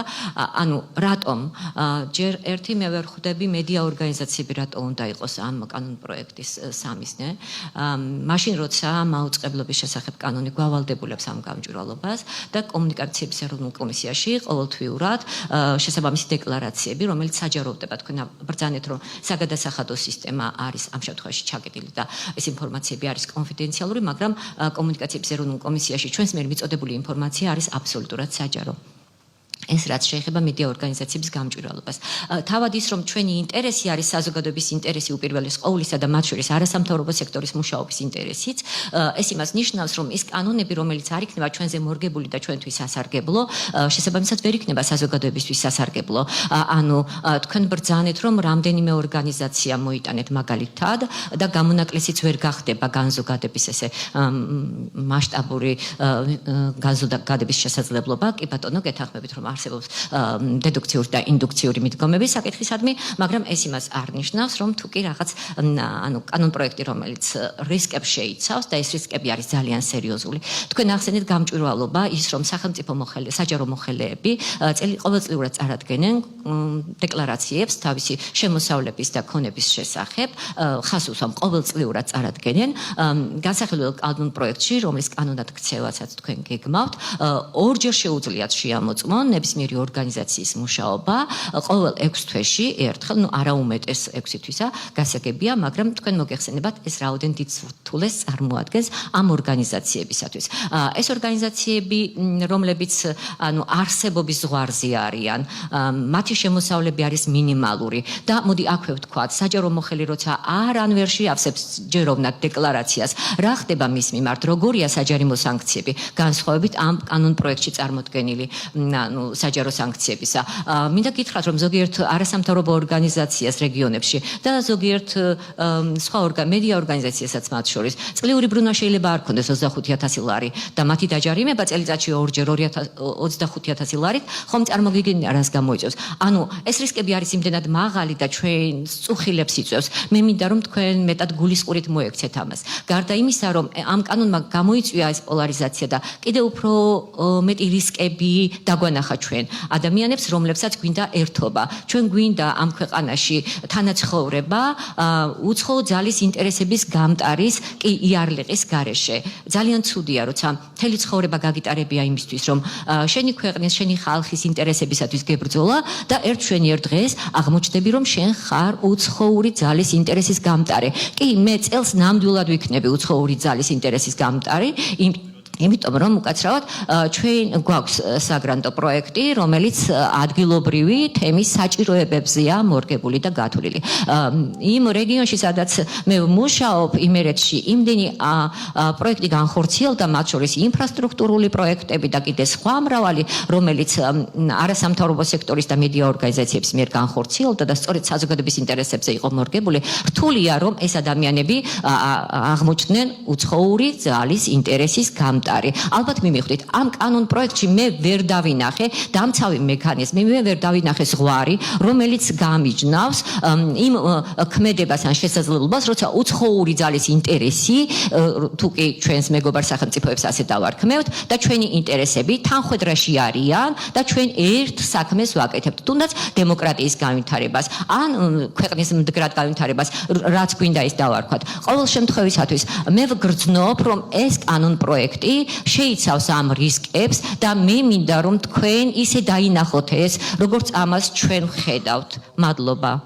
მადლობა. უპირველეს ყოვლისა, რაც შეეხება მედია საშუალებებს, თქვენ ახსენეთ კომუნიკაციის კომისია, ეს შეეხება ტელემაუწყებლებს, არ შეეხება სხვა მედია საშუალებებს და მათ შორის წეგან ქალბატონი იყო ნეტგაზეტიდან, შედით ნახეთ თუ მოძებნით ვისგან ფინანსდება ნეტგაზეთი. თქვენი დაფინანსება მოგლეთ, რაც შეეხება კი ბატონო, კი, შებძანდით ვებგვერდზე და ნახავთ შებძანდით ვებგვერდზე. შებძანდით ნეტგაზეთის ვებგვერდზე და ნახეთ თუ აღმოაჩენთ დაფინანსების წყაროს. რაც შეეხება კიდევ ერთხელ ინტერესებს. უყურეთ თქვენ ახსენეთ მაგალითი მათ შორის რომ რაღაც პროექტები რომელიც ხორციელდება დაფინანსებით და რატომ წარმოაჩეთ ისე თითქოს ინტერესი შეიძლება უნდა იყოს მაინც და მაინც რაღაც ნეგატიური გაგება ამ საკითხს. რა თქმა უნდა, მოდით ასე შევხედოთ. რატო ხდება საერთოდ სხვა ერთი ქვეყანა მეორე ქვეყანაში რატომ აფინანსებს საერთოდ რამეს? ასე შევხედოთ. იმიტომ აფინანსებს რომ რაღაც ინტერესი აქვს. ინტერესი აქვს მეორე ქვეყნის განვითარებაში, მაგალითად, შეიტანოს რაღაც წვლილი. პირობითად შეიძლება სოფლის მეურნეობის მიმართულება იყოს, ნებისმიერი მიმართულება, სადაც შეიძლება კონდეს იმ ქვეყანას, სხვა ქვეყანას ინტერესი, რომ დაეხმაროს მეორე ქვეყანას. და საკუთარი ინტერესის განსახორციელებლად ხარჯავს საკუთარი მოქალაქეების ფულს სხვა ქვეყანაში. და ეს არის ფაქტობრივი მოცემულობა. ეს არ არის შეფასებითი კატეგორია. ანუ ფულს არავინ არ ხარჯავს საკუთარი მოქალაქეების ფულს სხვისი ინტერესის გამო. საკუთარი ინტერესი უნდა იყოს ეს უპირველეს ყოვლისა, რომ დაეხმაროს. თემა უნდა იყოს, რომელიც მას მოსწონს ან არ ვიცი, მის პოლიტიკაში ჯდება მაგალითად. ქვეყანა უნდა იყოს ის, რომელიც მის პრიორიტეტებში ჯდება და მის ინტერესებში არის ეს ყველაფერი. ეს არის ფაქტობრივი მოცემულობა, ამას ვამბობ. შესაბამისად და ამიტომაც ქვია ევროკავშირის დირექტივაშიც ხო ეს ქვია. ანუ აქაც რაიმე პრობლემა არის ევროკავშირის დირექტივის პროექტში, აქაც ხო არ არის. არა, რას ვამბობ, იცით რომ, რატომ ვამბობ ამას, რომ როდესაც უცხოური დაფინანსების გამჭვირვალობაზე არის საუბარი ხოლმე და ქვეყნები ცდილობენ ამის მოწესრიგებას, მათ შორის ევროკავშირის დირექტივაც ამის მაგალითია, იმიტომ რომ რამდენიმე ქვეყნისთვის იქნება ეს შემდეგ უკვე დირექტივა და საბაზისო, ასე ვთქვათ, 27 ქვეყნისთვის იქნება ბაზა, იმიტომ გამოიყენება ეს ტერმინოლოგია ინტერესი, რომ რა თქმა უნდა ეს ინტერესები არის დევს იქ და იმიტომაც გვინდა მე შემდეგ გამჭვირვალობა, რომ ეს ინტერესებიც დავინახოს ზუსტად. რა თქმა უნდა, როცა ეს თანხმედრაშია ჩვენ ინტერესთან, ეს არის საერთო ინტერესი. რა თქმა უნდა, და ასეთი გრანტი შეიძლება სახელმწიფომაც მიიღოს, იმიტომ რომ მის ინტერესში არის და ქართული ხალხის ინტერესში არის.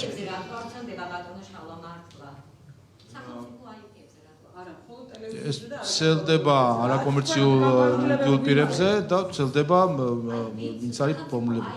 რაც და ამიტომ უყურეთ აი მიუბრუნდები. ანუ ერთი არის კიდევ ერთხელ კონსტატირება მოვახდინოთ ფაქტის. ეს არის ფაქტი, თავად მოცემულობა და თქვენ მკითხეთ ჩემი წინა გამოცდილებიდან გამომდინარე, რაც შეეხება გერმანისა. მათ შორის გერმანიის საგარეო დახმარება ეს მოცემულობაც არის. ეს არის გერმანიის საგარეო დახმარების მიზნების განხორციელება, რომელიც გულისხმობს მაგალითად პარტნიორ ქვეყანაში, არ ვიცი, სოფლის მეურნეობის განვითარებას, ეკონომიკური რომელიმე დარგის განვითარებას და ასე შემდეგ. თემაც უნდა იყოს დამფინანსებელი ქვეყნის ინტერესში, ანუ ვისი ფულიც იხარჯება, ხო? საკუთარი მოქალაქის ფულს ხარჯავს, სხვის ინტერესში ხო არ დახარჯავს. თემა უნდა იყოს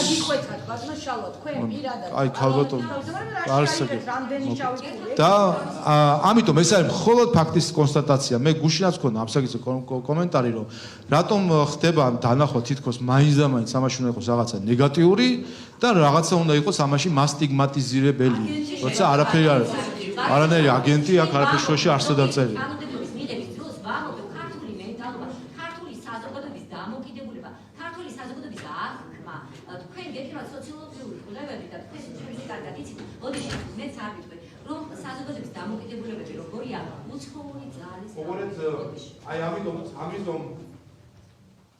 ამიტომ თქვი მე რომ სინამდვილეში პრობლემა რომ ყოფილიყო აქ რაღაც სახელებში სინამდვილეში ამას იტყოდნენ მათ შორის არასამთავრობო ორგანიზაციები.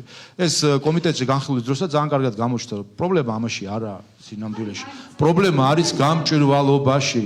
პრობლემა არის გამჭვირვალობაში და ფაქტია, ამაზე მეტი ფაქტი, აი როგორ ვთქვათ, მეტი ფაქტი ამაზე, რომ არის ორგანიზაციები, რომლებიც დონორი ორგანიზაციები, რომელიც არასაჯაროებენ თავის პროგრამებს. ამდენი ხანი ამაზე საუბარი მიდის. მეც პირადად ქონა კომუნიკაცია და ნაცვლად იმისა, რომ ამ დონორების პროექტები გასაჯაროვდეს, ის ქვეყნები უბრალოდ ასე ვთქვათ, აკრიტიკებენ კანონპროექტს ისე რომ შინაარსიც არ შედია. რომელი დონორებია? ევროპის დემოკრატიის ფონდი და დემოკრატიის ნაციონალური ანუ ორი ორგანიზაციის გამოვიღებთ კანონს, რომელიც მაგალითად მესამე სექტორს ქვეყანაში და რომელიც ასამარებს მედიას. რატოს პოპს? რატო გამჭვირვალობამ რატო უნდა გაცვლოს? გეტყვით. მე ვარია მამალაძე, ნაცი არ ვარ. ნამდვილად. იმიტომ რომ სერგოთედრაციის საქმე ჩვენი ორგანიზაციის მედია გურიანიუსის გამოძიებულია. ჩვენი ჟურნალისტი იყო, როდესაც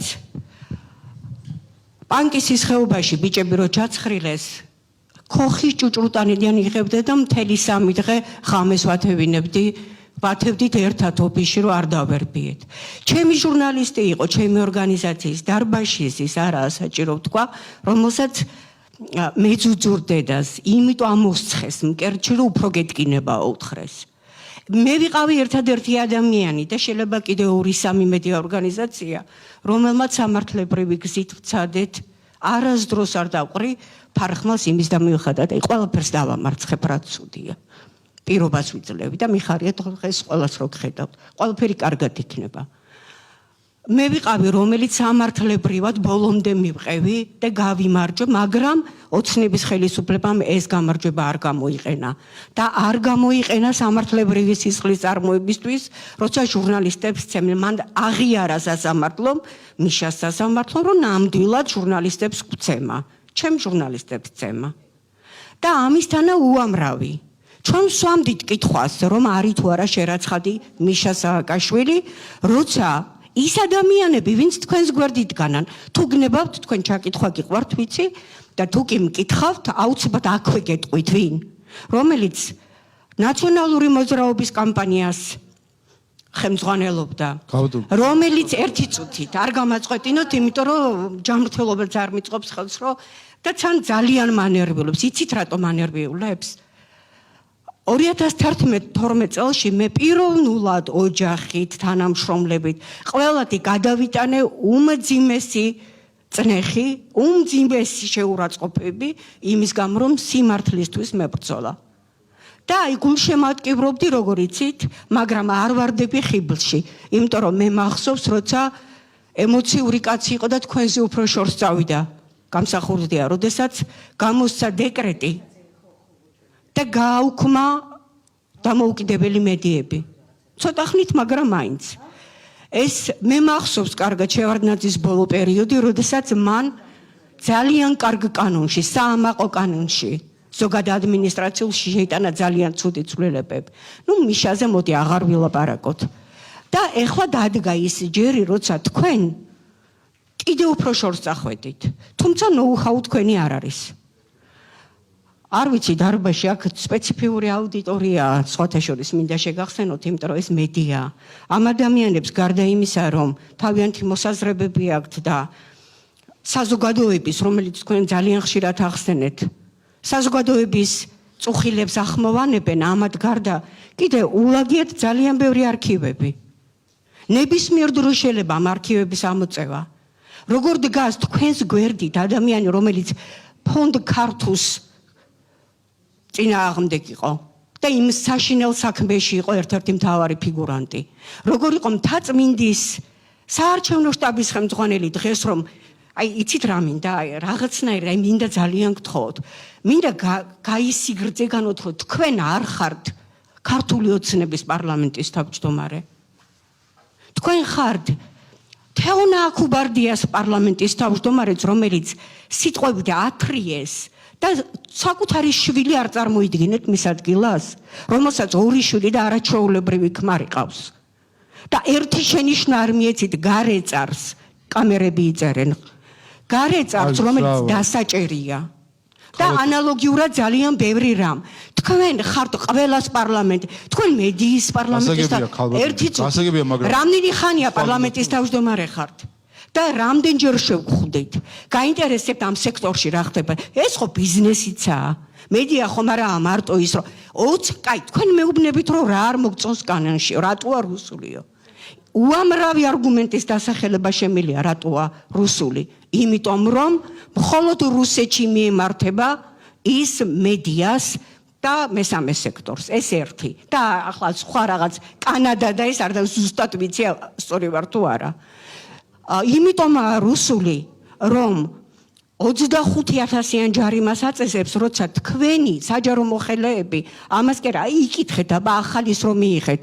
ინფორმაციის პირადი ინფორმაციის სახელმწიფო გვარს უკვე მალავენ არ შეიძლება გამოქვეყნება თურმე ხელფასი რამდენი აქვს მოითხოვეთ პარლამენტის თავმჯდომარე ხო ხართ ამოიღეთ აბა გაქვთ სტატისტიკა როცა კანონს იღებთ ხო სტატისტიკა უნდა გქონდეს რამდენმა ორგანიზაციამ დაარღვიეს კანონი ან ის წესი თქვათ ასე რომელზეც თქვენ აპელირებთ დრო ამ რაღაცას ასახელებთ 2-3-ს ხო 2-3 ფონდმა რაღაც არ გაასაჯაროვა რამდენი გაქვთ სტატისტიკა ჟურნალისტები ითხოვენ საჯარო ინფორმაციას 11 მილიონი არის გამქრალი ოზურგეთში ერთ პატარა ქუჩაზე და ვერ ვიპოვეთ ვერსად ინფრასტრუქტურა მერიაში გვიშვებს მერია რაზია ლაპარაკი ეს ყველაფერი ფარსია ხვალ რომ გაიღვიძოს იმ ადამიანმა რომელმაც თქვა რომ აუცილებლად მომაშორეთ გიგაურები და 2-3 ტერ აი იმ ადამიანმა ხვალ რომ გაიღვიძოს მით უმეტეს შეურაცხყოფას აყენებთ ყველაფეხის ნაბიჯზე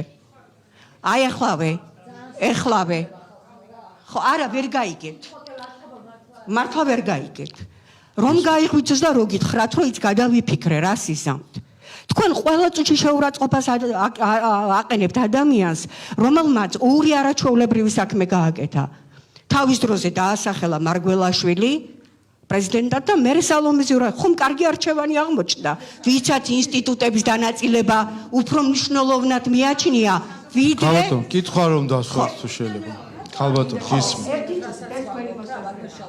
მე ჩემი მოსაზრება მაქვს ამიტომ მე არ კითხვა მაქვს ამისთანა რა საჭირო იმისთვის აი თქვენ კონკრეტულად აი რატომღაც ასე მგონია რომ გულის სიღრმეში სხვანაირად ფიქრობთ რა საჭირო იმისთვის ხო კიდე ხო არ გინდათ რუსულ კანონთან მიმართებაში ინფორმაციის ამოღება რას ნიშნავს რომელიც კანონში გიწერიათ ჩემ თანამშრომლებთან მიმოწერის ამოღება რას ნიშნავს როგორც რუსულ კანონში ზუსტად თუ გინდათ მუხსაც გეტყვით როგორ წერია რომ ამ შემოხვალ და კომპიუტერიდან ყველაფერს ამოიღებთ ასე იყო მოგელაძის კანონი იცით თქვენ და ჩვენი სასამართლოთი დავამარცხეთ კონსტიტუციის თქვენ საყიდურობთ კითხვა რო და ახლავე საყიდურობთ სალომე ზურაბის თურმე კონსტიტუციას არღვევს რომ არ გეკითხებათ ისე მიდის დიახ არღვევს იმიტომ რომ ასე წერია მაგრამ თქვენ კონსტიტუციაში გიწერიათ რომ თქვენი მისწრაფება არის ევროკავშირი და თქვენ იღებთ კანონს რომელიც არის მართლაც რუსეთისკენ გამქანებელი ჩვენი ქვეყნის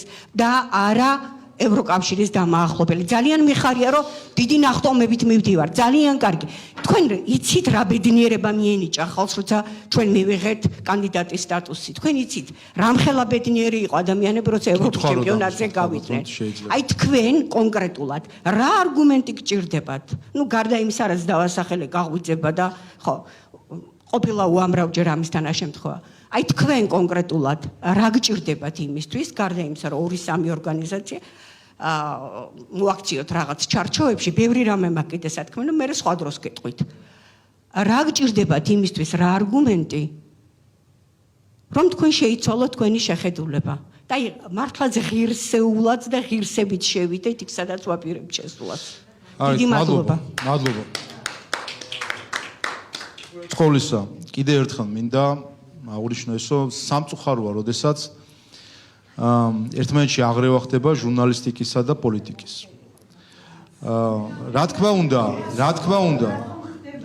თქმა უნდა მე ასევე პარლამენტში სხვა რა საქმეა გარდა იმისა რომ პოლიტიკური დებატი და დისკუსია გვაქვს და პროფესიის ნაწილიც არის ეს პოლიტიკური დისკუსია და დებატი თუმცა ჩვენი დღევანდელი შეხვედრა სწორედ პრესკონფერენციის ან ინტერვიუს ხასიათის არის, როდესაც ალბათ საზოგადოებას სურს თქვენი კითხვების მეშვეობით ჩემი დამოკიდებულების გაგება, ალბათ ეს უნდა იყოს მიზანი.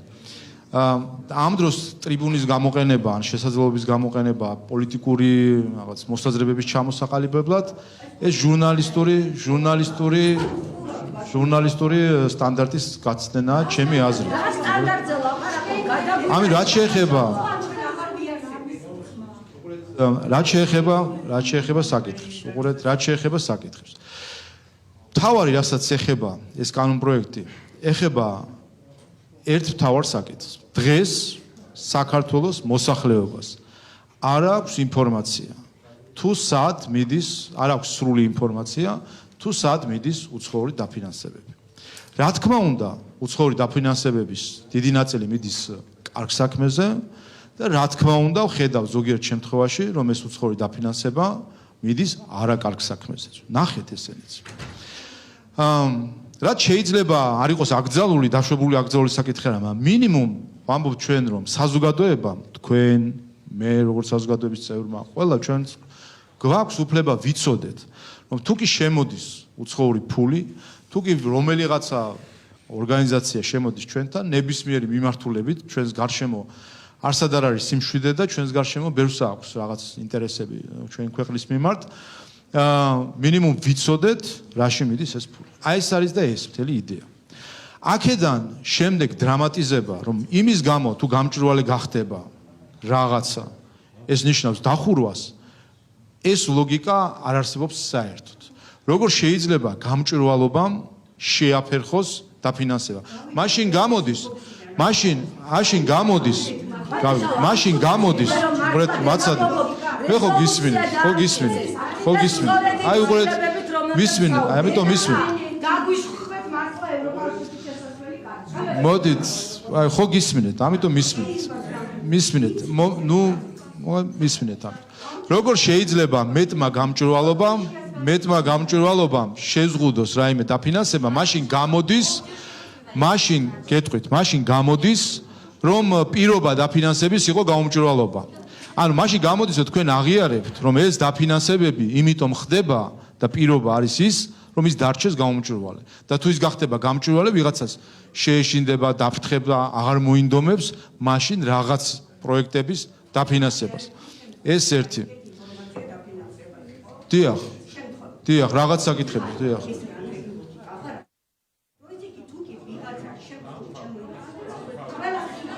არა, უყურეთ. არა, ამან უყურეთ, ეს ხომ ინდიკატორები არის. ის რომ ჩვენ ვხედავთ, რაღაც მომენტებში ვხედავთ, რომ მაგალითად საჯაროდება რომ შემთხვევით, რომ არსებობდა თურმე დაფინანსება, რომელიც მიდის პოლიტიკურ პარტიაში, შემთხვევით. მეორე ერთი წამით დავასვენ. მეორე საჯაროდება ინფორმაცია, რომ არის დაფინანსება, რომლითაც არის უცხოური ფული, რომლითაც ფინანსდება ჯარიმების გადახდა, რაც ფაქტობრივად ნიშნავს გაუქმებას სამართლებრივი სისტემისა, როდესაც ადამიანს ეძლევა, ასე ვთქვათ, ღია ბარათი, რომ მიდი დაარღვიე წესრიგი, მე გადავიხდი ამას. არა, გახოდა პრობლემა, უყურეთ, არა, უყურეთ, შინაარსი ის არის, რომ ანუ როდესაც დარწმუნებ, უყურეთ, და სწორედ იმიტომ რომ გამომჭვირვალედ იხარჯება ეს ფული, იმიტომაც არის ეს ასე ვთქვათ ცითამამე, რომ დაფინანსდეს ისეთი საკითხები, რომელიც ხალხის ინტერესის წინააღმდეგი არის. თორე იმ შემთხვევაში თუ კი ეს იქნებოდა გამჭვირვალე და ცხადი, მაშინ ამას ყველაფერს მოერიდებოდა. თქვენ გახსოვთ, აი ამ ფაქტი, რაზეც მე ვთქვი ჯარიმებთან დაკავშირებით, მაშინ რომ აღმოჩნდა შემთხვევით ეს საკითხი, მაშინ ვებგვერდზე იმ არასამთავრობო ორგანიზაციას, რომელიც ამ ჯარიმებს თურმე იხდიდა უცხოური ფულით, ქონდა განთავსებული ლოგო ერთ-ერთი დონორი ორგანიზაციის. არ დავასახელებ და ის გამოეხმაურა ჩვენ არ ვაფინანსებდა და ააღებინეს ის ლოგო. იმიტომ რომ იმ დონორს არ სურდა, რომ ის ყოფილიყო გაიგივებული ასეთ საქმიანობასთან. ძირგამომთხელ საქმიანობასთან სახელმწიფოს მიმართ, იმიტომ რომ ჯარიმების დაფინანსება გულისხმობს, რომ მაშინ არანაირი პრევენციული ფუნქცია მაშინ არ ქონია ამ სანქციას, ხომ? როდესაც არის ორგანიზაცია, რომელიც პირდება ნებისმიერებს, რომ მიდი თქვენ დაარღვიეთ წესრიგი და მე გადავიხდი ყველაფერს. მაშინ რაღა აზრი აქვს ამ სამართლებრივ წესრიგს. ამიტომ მე ამაზე ვსაუბრობ და ამაზე ხო თანხდებით. მოდით ასე მივყვეთ. თანხდებით თუ არა ჩვენ იმაზე, რომ უცხოური დაფინანსება უნდა იყოს გამჭვირვალე. აი რა ვიცი, ამაზე არ თანხდებით, დავიჯერო. თქვენ ისურვებდით? აი როგორც ჟურნალისტი მინიმუმ ისურვებდით, რომ მაგალითად გქონდეთ ნებისმიერ დროს ინფორმაცია ნებისმიერ ორგანიზაციასთან დაკავშირებით, რომელიც უცხოეთიდან ფინანსდება, უცხოეთიდან ხდება დაფინანსება, რომ გქონდეთ ეს ინფორმაცია. ხომ არის საჭირო? შევთანხმდით ამას. მეორე, აი ხამთან ხვდებით, ხან ვერ თანხმდებით, რომ არის თუ არა გამჭვირვალე. არ ვიცი, მაგალითები რამდენიმე დაგისახელეთ და სავსეა ეს მაგალითები, რომ არ არის გამჭვირვალე და უშუალოდ გეტყვით კიდევაც, მათ შორის მათ შორის სხვათაშორის ესეთ აცის შეხვედრაზე არასამთავრობო ორგანიზაციებთან, ერთ-ერთი არასამთავრობო ორგანიზაცია რომ მიმტკიცებდა ყველაფერი გამჭვირვალე, იქვე გაუხსენი მისი ორგანიზაციის ვებგვერდი და ვაჩვენო საერთოდ არაფერი არ უდევს იმ ვებგვერდზე. არა, უყურეთ ჩვენ აი ხო ანუ შევთანხმდით იმაზე რომ უნდა იყოს გამჭვირვალე, რომ ჩვენ ქვეყანაში, თქვენს ქვეყანაში, ჩემ ქვეყანაში, ჩვენს ქვეყანაში უცხოეთიდან შემოდის ფული მინიმუმ გითხრან რაში შემოდის. ხო, ყველა უცხოეთიდან, აბა რა თქმა უნდა, უპირველეს ყოვლისა. და რომ მინიმუმ გითხარით ჩვენ რომ შემოდიხართ დაფინანსება, ასაფინანსებ, თანხმდებით. მეორე, მე მგონი გუცველები ვიყოთ, უნდა ვიყოთ თუ იქნებით ყველა, თანხმდებით იმაში, რომ დღეს ეს არ არის თავისი მოცემულობით გამჭვირვალე. სათანადო არ არის. მერწმუნეთ იმაშიც, რომ მათ შორის ამ ერთი წლის განმავლობაში, მათ შორის არასამთავრობო ორგანიზაციებთან როცა ჰქონდა შეხვედრა, თქვა აღმოსავლეთ პარტნიორობის ფორუმის ფარგლებში, დიდი შეხვედრები საათობრივ, იქ მე რამდენჯერმე მითხავს და მithოვია და ბოლოს სულ ცოტა ხნის წინ მქონდა მათ შორის დონორებთან შეხვედრა და ეს მაშინდელი მემორანდუმი კიდე ერთხელ ვუთხარი ერთ-ერთ დონორს, რომ თქვენი დაფინანსებული იყოს თავის დროზე ეს და იქნებ თქვენვე გააკეთოთ, თქვენვე უზრუნველყოთ ეს გამჭვირვალობა. რეაქცია ნული. რატო? იმიტომ რომ სურვილი არის ნული, რომ იყოს სრული გამჭვირვალობა. რა თქმა უნდა, რაღაც არის. ამიტომ ერთი წამით მივალ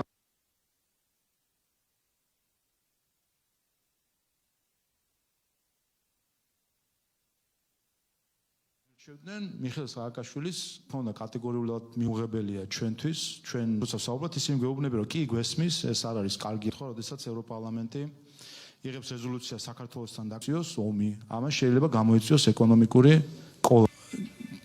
და ამის წინ თქვი მე კიდევაც საით მივდივართ. აიწეროს. ასე რომ მაგრამ ჩვენ გვირჩევდნენ მიხეილ სააკაშვილის ქონდა კატეგორიულად მიუღებელია ჩვენთვის, ჩვენ როცა საუბრობთ ისინი გვეუბნები რომ კი გვესმის, ეს არ არის კარგი ხო, როდესაც ევროპარლამენტი იღებს რეზოლუცია საქართველოსთან დაქციოს ომი, ამას შეიძლება გამოიწვიოს ეკონომიკური კოლა.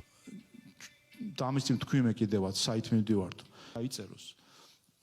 ასე რომ მაგრამ ჩვენ გვირჩევდნენ ან მიუღებელი აი კიდე ერთ უბრუნდებით ამ საკითხს და მოდით კიდე ერთხელ დავუსვათ ამას წერტილი. არანაირი კავშირი საგადასახადო ანგარიშგებას და ბუღალტერს არანაირი კავშირი გამჭვირვალობასთან არ აქვს. გამჭვირვალობა გულისხმობს მოქალაქესთან გამჭვირვალობას და არა საგადასახადებს. არანაირი კავშირი ამას არ აქვს. თქვენ მასზე გამოდის რომ კომერციული ორგანიზაციები გამჭვირვალეები არიან, იმიტომ რომ გადასახადებს იხდიან, რომელიმე შეპესეს ფინანსები იცით, რა თქმა უნდა, არ იცით, იმიტომ რომ ეს არის საგადასახადო საიდუმლოება. მოგეთ გამჭვირვალობას არანაირი კავშირი თქვენ ყოველთვიურ დეკლარაციებს საგადასახადო სამსახურში არანაირი კავშირი გამჭვირვალობასთან არ არის, ის არის დაფარული საგადასახადო საიდუმლოებით, არავის არ აქვს წვდომა, არც მე არ მაქვს წვდომა და არც არავის, გამჭვირვალობა გულისხმობს საზოგადოებასთან გამჭვირვალობას. მეგობრებო, მოკლედ ჩვენ 2 საათი კი ბატონო, კი, აუცილებლად. 2 საათი გქონდა თქვენთან და მე უპირველეს ყოვლისა თუ გინდათ გითხეთ და ისე შევაჯამოთ. ვიცი და ივანიშვილი უკვე დაასანქცირეს ევროპარლამენტ ამ თუთას გამოიტანეს რეზოლუცია და ვიზა ლიბერალიზაციაზე გადაიხედება საკითხებიო, რადგან ეს კანონი დღის წესრიგში დგას საქართველოში და თქვენი შეფასება ამასთან დაკავშირებით. აი როგორც თქვენ ამბობთ რომ ბიძინა ივანიშვილი დაასანქცირესო, ზუსტად ისე არის ეს კანონი რუსული. იმიტომ რა თქმა უნდა ევროპარლამენტის კომპეტენცია ეს არ არის. და უყურეთ რეზოლუცია მიიღეს ევროპარლამენტში. თქვენ ახლა თქვით რომ დაასანქცირეს, რაც არ არის სწორი. ისევე არ არის სწორი, როგორც ეს კანონი არ არის რუსული. მოკლედ რაც შეეხება ამ რეზოლუციას, ეს პირველი შემთხვევა არ არის ამ ჩანაწერისა, იცით რომ ერთი წლის წინაც იყო რეზოლუცია, ზუსტად იგივე ჩანაწერი იყო ბიძინა ივანიშვილთან დაკავშირებით. მე ამასთან დაკავშირებით გესაუბრეთ დასაწყისშივე. სამწუხაროდ ეს ის ხალხია, ვინც თავის ამ რეზოლუციის პროექტში აფხაზეთი ცალკე სახელმწიფოდ გამოჰყო. ასე რა სანქციებზე და რა შეფასებებზე საუბარი, როდესაც ასეთი ზედაპირულობა აქვს საერთოდ ჩვენი ქვეყნის მიმართ და ასეთი ზუსტად რუსული პროპაგანდის წინადადება ამოიკითხეთ ამ რეზოლუციის პროექტში, როდესაც აფხაზეთი ჰქონდათ ცალკე გამოყოფილი ამის სახელმწიფო.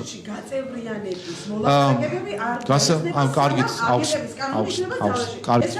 კი ბატონო, გეტყვით. მოდი კიდე ერთხელ. კი ბატონო, კიდე ერთხელ ახსნი მოკლედ მაშინ, იმისთვის რომ თქვენთვისაც იყოს ცხადი. ევროპარლამენტის რეზოლუცია არის პოლიტიკური დოკუმენტი, რომელსაც არ აქვს არანაირი აღმასრულებელი ფუნქცია და ძალა. გადაწყვეტილებებს მოლაპარაკებების დაწყება, არ დაწყებაზე, სანქცირებაზე, კანდიდატის და საერთოდ ყველა გადაწყვეტილებებს იღებს ევროკომისია, ევროპის საბჭო უბრალოდ. ასე რომ ეს გახლავთ კიდე ერთხელ რამდენიმე დეპუტატის მიერ წარმოწყებული ის კამპანია, რომელსაც ისინი უკვე დიდი ხანია აწარმოებენ ქართული ხალხის წინააღმდეგ. ამიტომ ამ რეზოლუციას ისევე როგორც წინა სამ რეზოლუციას უარესები ეწერა ამის შიგნით ეწერა მიხეილ სააკაშვილის გათავისუფლებას ეწერა, მოგვიწოდებდნენ რომ სანქციები დაგვეწესებინა, ან ევროკავშირს დაეწესებინა. კანდიდატის სტატუსი რო არ მოეცათ, მაგაც ეგეც იყო ჩაწერილი და მაინც მოგწეს კანდიდატის სტატუსი. ამიტომ ეს არის წარმავალი ევროპარლამენტის წევრების ბოლო ბწყენა საქართველოს ქართული ხალხის მიმართ. რაც ესეთი სამწუხარო რეალობაა. ივნისში არჩევნები არის ევროპარლამენტის, მე იმედი მაქვს რომ ევროკავშირის მოქალაქეები უფრო სწორ გადაწყვეტილებას მიიღებენ და სათანადო მანდატს გადასცემენ სათანადო პირებს. მოკლედ მე მინდა რომ დიდი მადლობა გადაგიხადოთ დღევანდელი შეხვედრისთვის. ნაცვლად ინტერვიუსა რა თქმა უნდა ამ გარკვეული დისკუსიის ხასიათი მიიღო, მაგრამ მე მგონი ესეც შეატყვეთ რომ მე არ გაურბივარ არასდროს ნებისმიერ მომენტში არ გაურბივარ არასდროს დისკუსიას და რატომ? სინამდვილეში ჩვენ მართლები ვართ ამ საკითხში. სინამდვილეში ეს არის ქართველი ხალხის ინტერესში. სინამდვილეში ეს კანონი ჩვენ დაგვაახლოვებს ევროპას, ეს კანონი ეს კანონი ჩვენ ზუსტად მოგცემს მეტ დეპოლარიზაციას, მეტ სიცხადეს, ვინაიდან გამჭვირვალობა არის უპირველეს ყოვლისა სწორედ იმისი წინაპირობა, რომ იყოს უფრო შვიდი, უფრო დეპოლარიზირებული და უფრო ევროპული საქართველო. მადლობა ყველას ასეთი საინტერესო ცხანდახან ცხარე, მაგრამ იმედი მაქვს რომ საინტერესო დისკუსიისთვის. მადლობა. დროას დაფინანსებას თქვენ